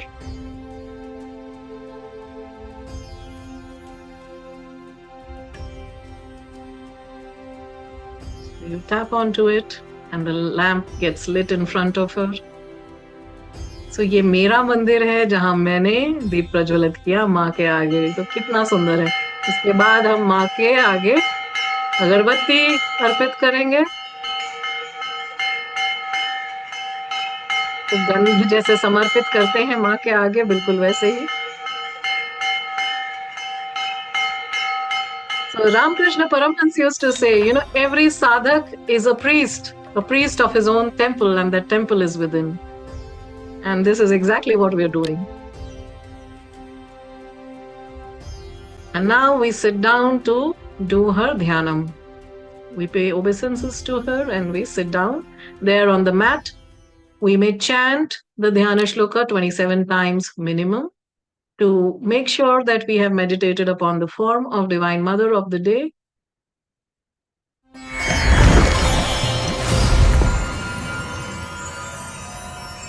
And that glow is to show that, she is there in our consciousness with every single detail of her form. Beautiful. You are welcome to call upon Ma with the shlok once more until midnight, after which she can be invoked. So once we have done her dhyana shloka, now we can tap on to chant her mantra. We can read the instructions before we begin, and we'll be teleported to her realm, to her lokam. And there, right there in the Shamshan where Divine Mother as Ma Kali is there, on the first day we'll be seated right before her, and we will perform her Mool Mantra Japa.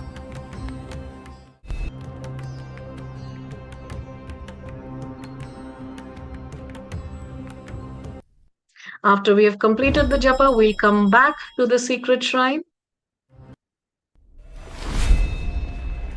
And we will be doing our Jap Samarpan. What is Jap Samarpan is again written in a little scroll there by Vedavyasa.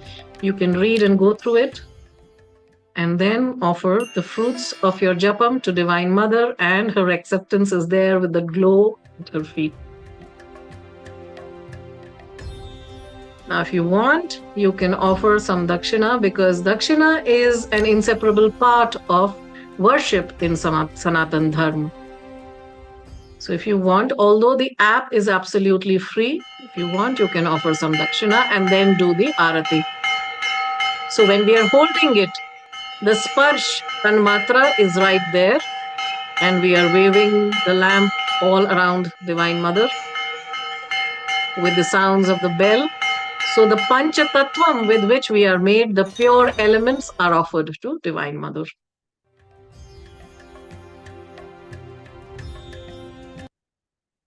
And after this, we can go back to the Vedvyas seat and seek his instructions before we leave the shrine for the day. We can come back multiple times. We can do this many, many more times during the day if we want to. But at least once we must do the Dhyana Shloka 27 times and the Japa 108 times. So Dhyana Shloka will usually take 5 to 12 minutes for 27 chants, or 20 to 48 minutes for 108 chants. So at least do 27 times of Dhyana Shloka, minimum. And then we can do the Bij Mantra chanting of the Mool Mantra of the day. It takes just 1 to 5 minutes for 27 chants, but the recommendation is please do 108 times japa minimum of the Mool Mantra. You can do even more if you want to, but 108 is the minimum, and it will only take 4 to 20 minutes depending on the length of the mantra, which changes every single day according to the Mahavidya of the day. We will be, that is why beginning from Amavasya, we start the invocation with Ma Kali all the way to the 9 days of Navratri, ending on Ram Navami on 26th. And the Deepam, Dupam and Arati will barely take 1.5 minutes. So, but it's going to be a deep, deep way of creating that special bond with Divine Mother. So with this additional gift in the secret shrine, I'm very sure all of us are going to have a very, very immersive practice during this Navratri. So all the best to everyone. And if we have any questions, we can take it up. Okay, who can perform this worship? Anybody who is above the age of 16 can do this worship regardless of their gender. It is open to all seekers regardless of Guru's initiation. कोई भी व्यक्ति 16 साल के ऊपर इस साधना को कर सकता है. आपके पास गुरु की दीक्षा हो या ना हो, आप इस साधना को कर सकते हैं, क्योंकि ये स्वामी जी की आज्ञा से, पूरे गुरुमंडल की आज्ञा से सभी के लिए खोला गया है. इस सीक्रेट श्राइन को, इस साधना को, इन मंत्रों को सभी के लिए पूर्ण रूप से, irrespective of initiation, it is available for everyone.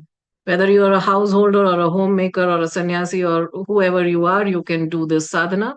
There are no restrictions for a menstruating or a pregnant woman. अगर आपके मासिक धर्म हो रहे हैं, आपके periods हो रहे हैं, या आप गर्भवती हैं, तो भी आप बिना संकोच, बिना भय के ये साधनाएं कर सकते हैं, ये मंत्र जप कर सकते हैं, ये ध्यान कर सकते हैं देवी माँ का, क्योंकि ये बिल्कुल बिल्कुल सेफ हैं और इनको जपने की आज्ञा स्वयं स्वामी जी ने दी है, जिन्होंने इन मंत्रों को जागृत किया है. And there are a few little instructions of what to follow, what to do during this time. तो सबसे पहले प्रथम दिन हमको संकल्प लेना है, जो कि हमारा इंटेंशन, हम दिव्य ब्रह्मांड के सामने उनको, दिव्य ब्रह्मांड को साक्षी रख करके एक संकल्प लेते हैं, एक प्रण लेते हैं कि हम ये चैत्र नवरात्रि को देवी माँ का आवाहन करेंगे अगले 10 दिनों तक, उनके मंत्रों के द्वारा, उनके जप के द्वारा, उनके ध्यान के द्वारा. और इसको करना इसलिए जरूरी है क्योंकि जब हम संकल्प लेते हैं तो दिव्य ब्रह्मांड में जितनी शक्तियां हैं माँ की, वो सभी सक्रिय हो जाती हैं हमारे संकल्प को पूर्ण करने के लिए, जो कि फिर हमारा विल पावर, हमारी इच्छा शक्ति और जो हमारे कार्य करने की जो शक्ति है, उसको प्रबल करती है.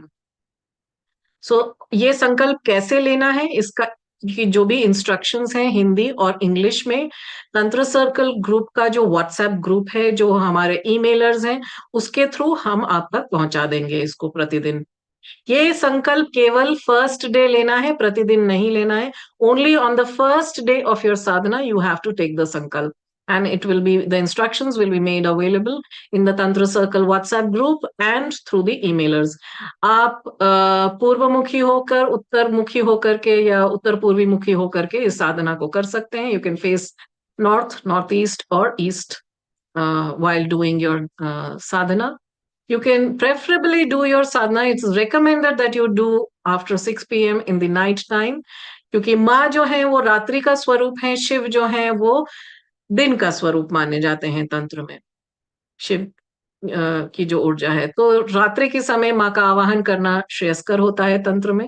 कोशिश करें कि रात को कर पाए, न कर पाए तो भी कोई प्रॉब्लम नहीं है, आप दिन में किसी भी समय, क्योंकि माँ कहती है इन नवरात्रों में 9 दिन और 9 रातों तक मैं विराजमान रहूंगी। तो दिन में चाहे रात में, जैसा भी समय अनुकूल हो आपके लिए, जो कि आप जिस समय पर प्रतिदिन उसी समय पर अपनी साधना कर पाए, ऐसा एक समय चुन लें। अब उस समय को अलग निकाल करके रख दें जब जहां वो कोई और डिस्टरबेंस नहीं हो, फॉर द नेक्स्ट 10 डेज। आप लाल वस्त्र धारण कर सकते हैं, पर वो मैंडेटरी नहीं है, रेकमेंडेड है। मैंडेटरी ये है कि आप क्लीन स्वच्छ वस्त्र पहने, नहा धो करके प्रयास करें कि आप अपनी साधना को एक शौच के साथ, एक प्योरिटी के साथ करें। Wear clean clothes, that is what is more important. It is recommended that it is of red color. प्रयास करें कि आप सात्विक आहार ग्रहण करें, क्योंकि सात्विक आहार करने से हमारा मन भटकता नहीं है, साधना के समय पर नींद नहीं आती है। There is no sloth if you are taking sattvic food. That is why it is recommended, but again, it is recommended, it is not mandatory. More important is, don't let there be any reason or excuse for not being able to do the sadhana. It's more important that we do the sadhana somehow, anyhow. परिस्थिति कैसी भी हो, कोई rule follow कर पाए नहीं कर पाए, पर साधना कर लें कैसे भी करके, वो ज्यादा इंपॉर्टेंट है। क्योंकि स्वामी जी कहते हैं, साधना कभी विफल नहीं जाती, sadhana never goes waste, everything in the end all adds up. So do the sadhana, that is more important. So if now anybody has any questions, we can take it up.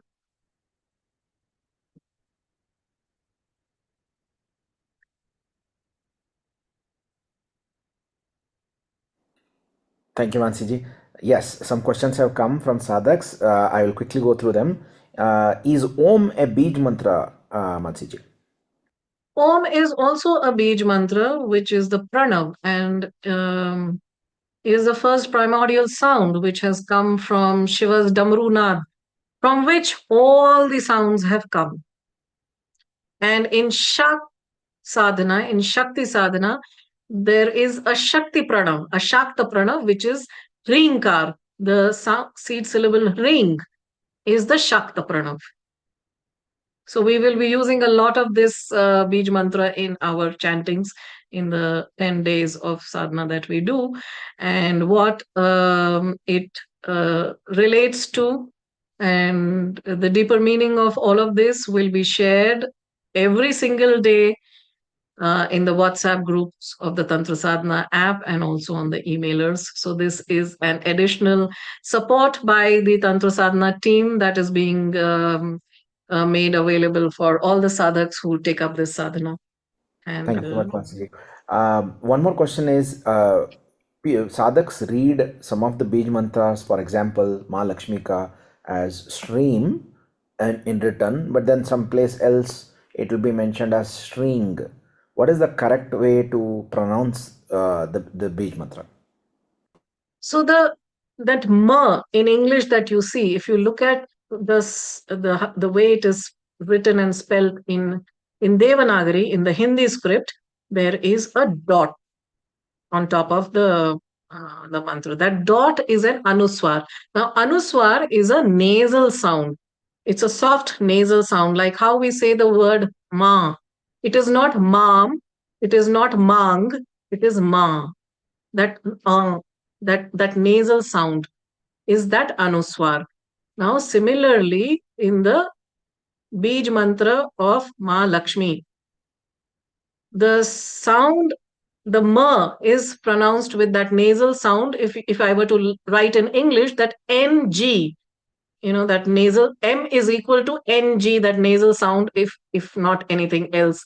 If you're not able to understand anything else, is that ang sound So shring is the way to pronounce it. Not shreem, not shirim, not shreem. It is shring. Now, how to pronounce, we don't have to worry because all the mantras are there in Swamiji's voice, in his Jagrit Vani. And the written mantra is also available in Sanskrit and in English in the app. So we just have to listen to how Swamiji is chanting, listen very carefully, recall the sound of the mantra as you hear it from his voice, syllable by syllable in your mind's eye. If you can chant along mentally, well and good. Otherwise, recall this sound that you hear in his voice, syllable by syllable in your mind's eye, like we have said earlier and explained in this session. That is more important. Slowly, you will get the hang of how to pronounce, and Thank you, Mansi. there is no end to where you can go with mantra chanting. And should the focus be on the sound or the letter of the or both while chanting the Bij Mantra, Mansi? The focus has to be on the sound, but we have to recall that sound as a visible letter in front of us, syllable by syllable. If you know, it's very difficult to demonstrate it because even if I am recalling it, you will not be able to see it. So you just imagine, for the sake of understanding, there is a blackboard in my mind. On that blackboard with a chalk, I am seeing the letters appear on that blackboard, syllable by syllable, अक्षर अक्षर मात्रा मात्रा करके वो पूरा मंत्र प्रकट हो रहा है उस चित्रपट पे जो मेरे मन के अंदर है. So that keeps the focus. Otherwise, if you're not recalling it syllable by syllable, your attention will drift away. Then your focus is lost. If your focus is lost, there is no quality to the meditative aspect of chanting. And that will not allow us to harness the energy of the mantra. Then it will just be a parroting of, the utterance, mere utterance of the mantra, which most people do, and that is why there is no result. If most of the times people write to us that I have done so many number of chants and yet I don't see any result. Have we done it correctly? Then has our bhav been there? Is there inner purity that we have adhered to during the sadhana? All of this plays a major role in harnessing the energy of the mantra because we have to make sure that we don't become a leaking bucket. Now we are chanting the mantra, and at the same time I go out and my conduct is not kind. I'm not being truthful. If my speech is harsh, all of this is taking away some part of that energy that we have tried to harness. So it's like a bank account. You have tried to save some money and you are drawing continuously from it, sometimes even without knowing that you have drawn out from it. And then we see, oh, the balance is not what I really wanted to earn. Sometimes it may go negative. So we don't have to end up in a situation like that. That is why it is recommended satvik ahar, satvik vichar, satvik acharan. So when we are truthful in our words, actions, and our speech, when we are kind, when we are alpa ahari, alpa vichari, and alpa वचन, जो मन और विचार और जो मुख से हम निकाल रहे हैं वो उसको कम कर दें, एनर्जी का व्यय कम होगा, तो आप अपने आप ही झूठ भी कम बोलेंगे और कुछ ऐसा नहीं करेंगे जिससे कि वो साधना का जो बल है वो क्षीण हो. So that is why, again, to answer your question once again and to reiterate, you have to focus on the sound of the mantra. That is why listen to how Swamiji is chanting and recall the mantra syllable by syllable in your mind's eye.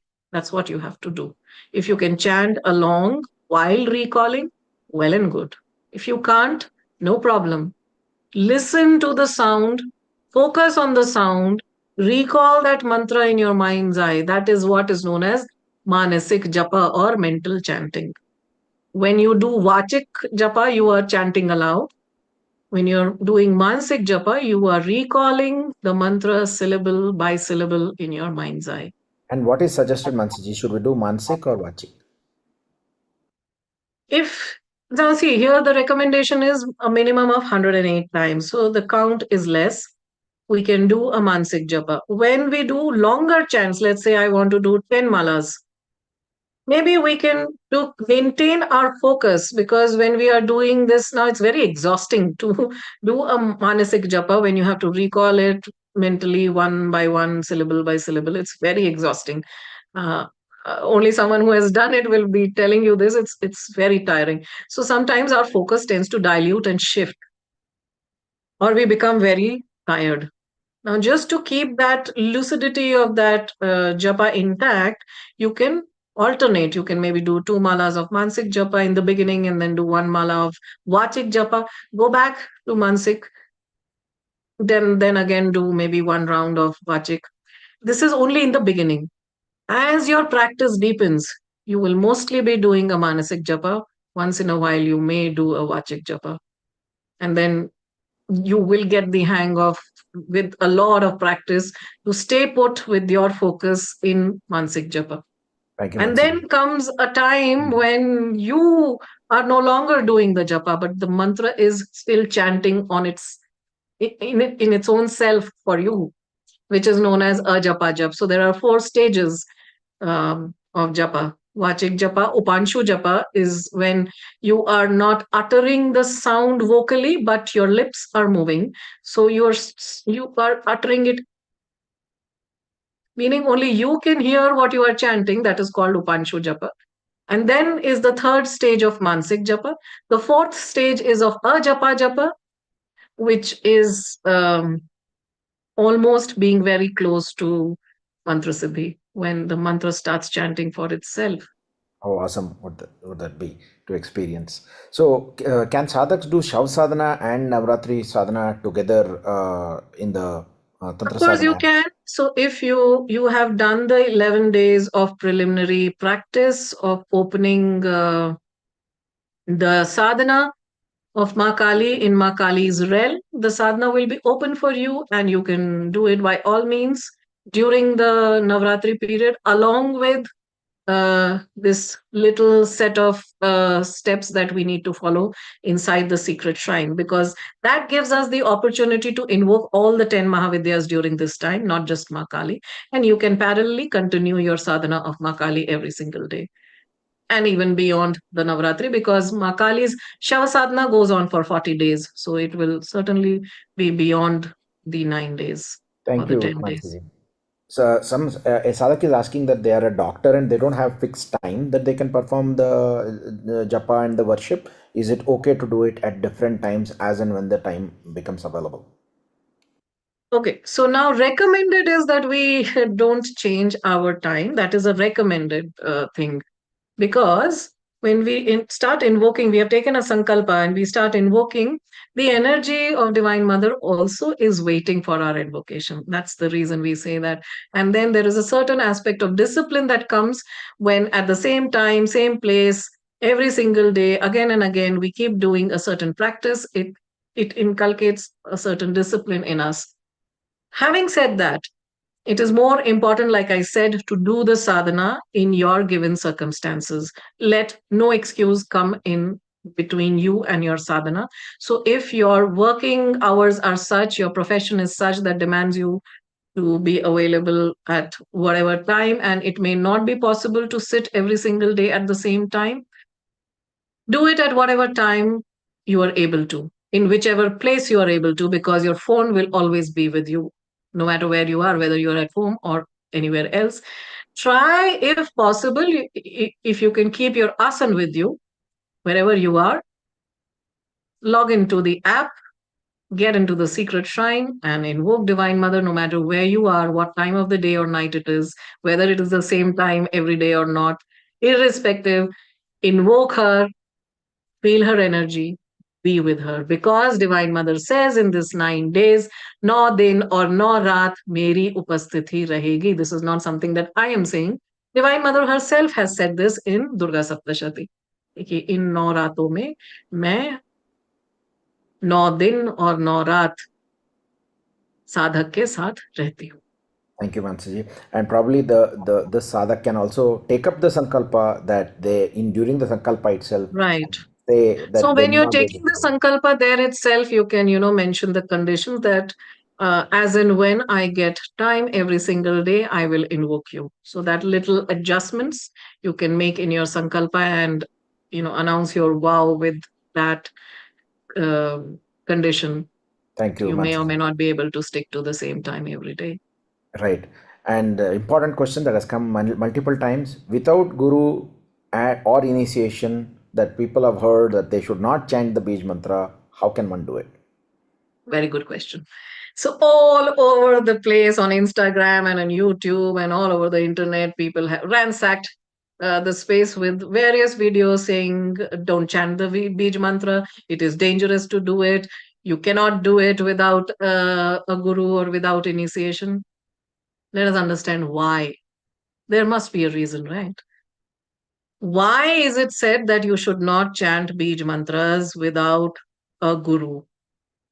Like we have seen in a previous question just now, there is a way to chant and pronounce the Bij mantras.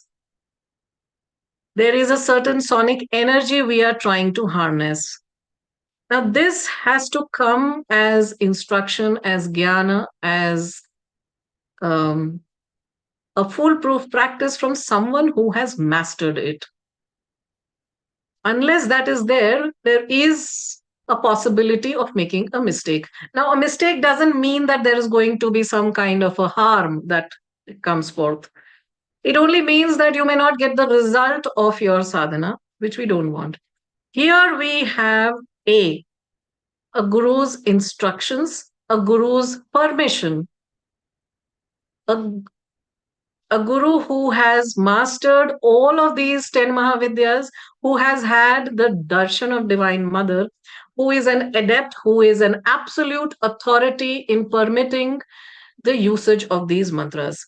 So, this is what is available in the Tantra Sadhana app. It is with his agya that it is being made available along with the agya of the entire Guru Mandala for the benefit of the entire humanity. So there are certain mantras, Devi Ma had asked Bhagwan, Shiva, that how is it that humanity is going to benefit? So certain mantras, Lord Shiva said, don't even need an initiation, they don't need a guru. So when a guru gives such a permission, the whole of humanity can tap into that treasure. They can make use of such an opportunity and they can chant these divine Bij mantras. They can chant the Mool mantras of the Dasa Mahavidyas. There is no reason to fear. There is यहाँ पर भय का कोई काम नहीं है, यहाँ पर किसी भी आशंका की कोई जगह नहीं है, कोई डाउट का कोई स्पेस नहीं है, क्योंकि ये बीज मंत्र हमको स्वामी जी की आज्ञा से उन्हीं के वाणी में मिले हैं. पूरे गुरु मंडल की प्रोटेक्शन है जब हमको गुरु आज्ञा से कोई चीज मिलती है. So the mantra will take care of itself, the chanting will take care of itself. The instructions are available in the app, and there is a, a complete support that is available in terms of how it is to be chanted, when it is to be chanted, what is the right way of doing it, what is the meaning, what it implies. All of this support is available, apart from just being able to access the shrine. From the shrine, we are teleported into each of these realms, and this has not come easy. This has come after we have practiced meditating upon Divine Mother for a whole year. The app, like you said, had been launched almost a year back. So, all this one full year, we have never opened this. This is only now that Swamiji is permitting that we can chant the Mool mantras of all the Mahavidyas because we have done our tapas. Now, even if previously people have not been able to do the Dhyana Shloka, they still can make use because this time is very powerful and Swamiji's Agya is there. So we don't have to fear about anything. We have to know that these mantras have to be chanted in a certain way. How it is to be chanted is available in the app. It is available in an awakened voice with all the instructions from Swamiji himself. So Thank you so much. there's no reason to fear anything. Right, absolutely. Well, very well said. And just to add, somebody had asked, will the Beej Mantras be available in the app after Navratri? Please note, the Beej Mantras have always been available in the app. It will remain so available after Navratri as well. However, you would need to unlock that particular Mahavidya's world to chant the Bij Mantra and to also proceed on to perform the sadhana of the Mahavidya. So if some of you are in Ma Kali world or Ma Tara world and you're wondering, should you proceed? Yes, please go ahead and proceed. Some of you are starting newly. Please go ahead and perform the during the Chaitra Navratri, all the rituals that Mansi ji talked and took us through. And after that, you are welcome to start Ma Kali sadhana, and one by one the world will open, and each world has the Jagrit Bij Mantra with the Yajna and the Mool Sadhana of each Mahavidya. So they're very much there in the app. Please go on to perform the sadhanas one at a time and unlock each world to perform it.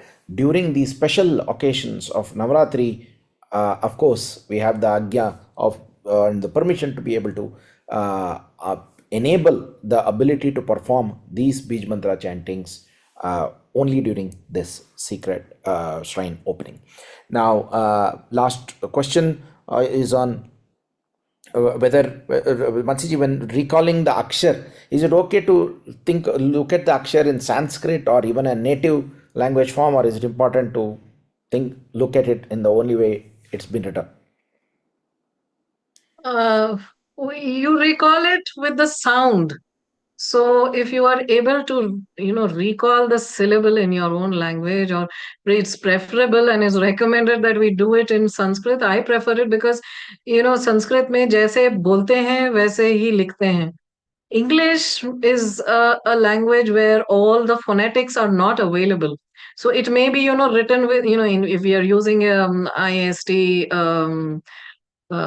format, we may still be able to understand the phonetics. But the phonetics, in the sense that the way it is to be chanted, is best available in the Devanagari script. So if you are well versed with it, try and do it with the Sanskrit script. If not, then whichever language you are comfortable in, at least make sure that you are able to see the syllables in front of your eyes and focus on the sound, because the phonetics is what is important. There you go. So listen to the sound, recall the sound, and see the Bij Mantras symbol in whichever language you want. And of course, listen to the Bij Mantra in Swamiji's voice. So with that being said, we have tried to answer every question that has come to us. If some of your questions are still pending, considering the time, we extended the session. Please write to us, serve@tantrasadhana.app. We don't want to keep you holding anymore. And, thank you so much for your affection of being there, for sitting for so long as well. And, commenting, asking us questions means a lot to us. This was a very important session because we wanted to showcase the new features. In fact, we just got the permission and the ability to do this, and the team frantically put together long hours to make this available in the app before Chaitra Navratri. And it's I also take this opportunity to thank the team who came together like no man's business in a way to make this happen. And we are all very expectantly waiting for the Chaitra Navratri to start on the 18th. And for all of you to experience the Secret Shrine, please write to us how you feel. We have tried our best to curate it in as much of a way as one can experience through the app. And remember, this is all the Divyachar approach of worship, the purest form of worship, where we don't, like some of you are asking, do I need to light a dhoop and I'm living in Finland, I'm living in US, the smoke is going to be a problem and the fire alarm is going to be a problem. Don't please try any of those things. and we don't even know what kind of chemical will be there in that dhup and so on. The whole idea is to perform this entire pujan in the manasik approach, in the divyachar way, where we every act is being offered in the purest possible form through the manasik approach, through the app, through the Vani of Sri Om Swamiji, who is guiding us one step at a time. Those of you who are new, When we do it mentally, it is purer than anything that we can offer from the world, because it may still be contaminated, it may still have chemicals, it may still not be the purest of the pure. But what we offer from our mind, what we can create from our mind, is going to be purest of the pure. We use this mind, we rather misuse this mind to do a lot of things. We rather use it for invoking the divine in the most beautiful and pristine way. how So wonderfully that's said. the idea of Manasik Sadhana. Right. How wonderfully said, Mansiji. Thank you very much, everybody. We urge you to experience the app, write to us, give us your feedback, any queries, any problems, write to us as well. We are there to support you, and we'll try our best to ensure that any possible hurdles gets removed for you to experience the Chaitra Navaratri worship in the Tantra Sadhana app. And please, if you're welcome to invite friends, family, whoever are there in and around to experience this, because all it'll take is a few minutes a day, and this is probably the best possible way for somebody to experience the rituals, experience connecting with Ma, and then if at all they would like to, they can perform the sadhanas. With that being said, I thank you one and all for being there as part of today's session. I'll Mansiji, just thank do you the so much. closing chant. Please, Mansiji, thank you so much. Please do the closing chant, and we'll all see you in the next session in the coming days. Be there in the group, through the emails. We will communicate to you. 18th, 12 a.m. Secret Shrine opens. Mansiji, over to you. Om Purnamada Purnamidam Purnat Purnamudachyate Purnasya Purnamadaya Purnamevavashishyate. Hari Om Tat Sat. Hari Om Tat Sat. Hari Om Tat Sat. We'll see you all again. Thank you so much for joining.